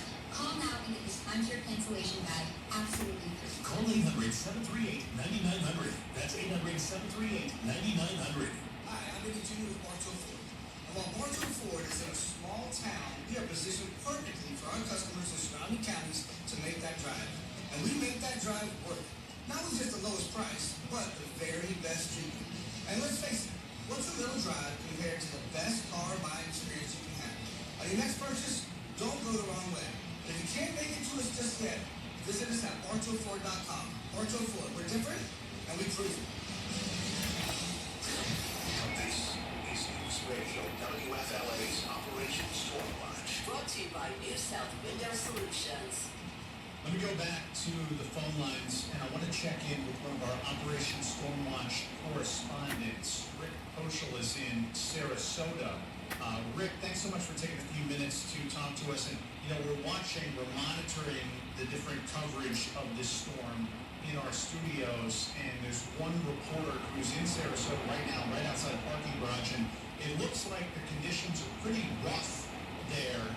What are you experiencing where you are? We're still getting the really high winds, Ryan. It looks like they're coming out of the northeast as the hurricane continues to go to the northeast and spin around in that counterclockwise direction. We've got a 300-year-old oak tree in our yard, and the very top branches have all broken off, and we've got quite a bit of debris in our yard. And we're getting these big squalls that shake the house, and the trees start bending. The wind is not so bad. We tend to get a lot of flooding on our street on a good summer day. This storm doesn't seem to be too bad, but the rain has been consistent. I'm watching the radar, and it's just like we're in that outer western band. Yeah, rain is heavy, but it doesn't look like we're in hurricane strength winds at this point because the storm's moving to the northeast. No, in fact, it looks like at the moment some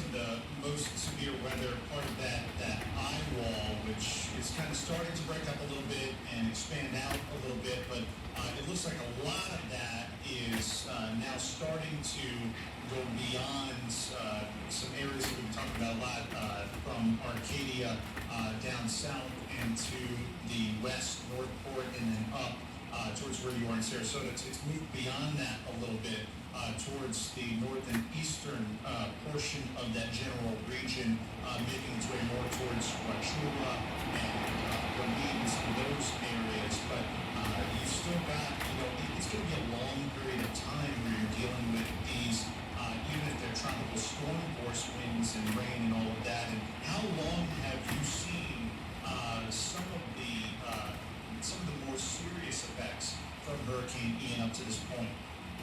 It really started after it made landfall down in the Fort Myers area. We started seeing more and more of the squally weather.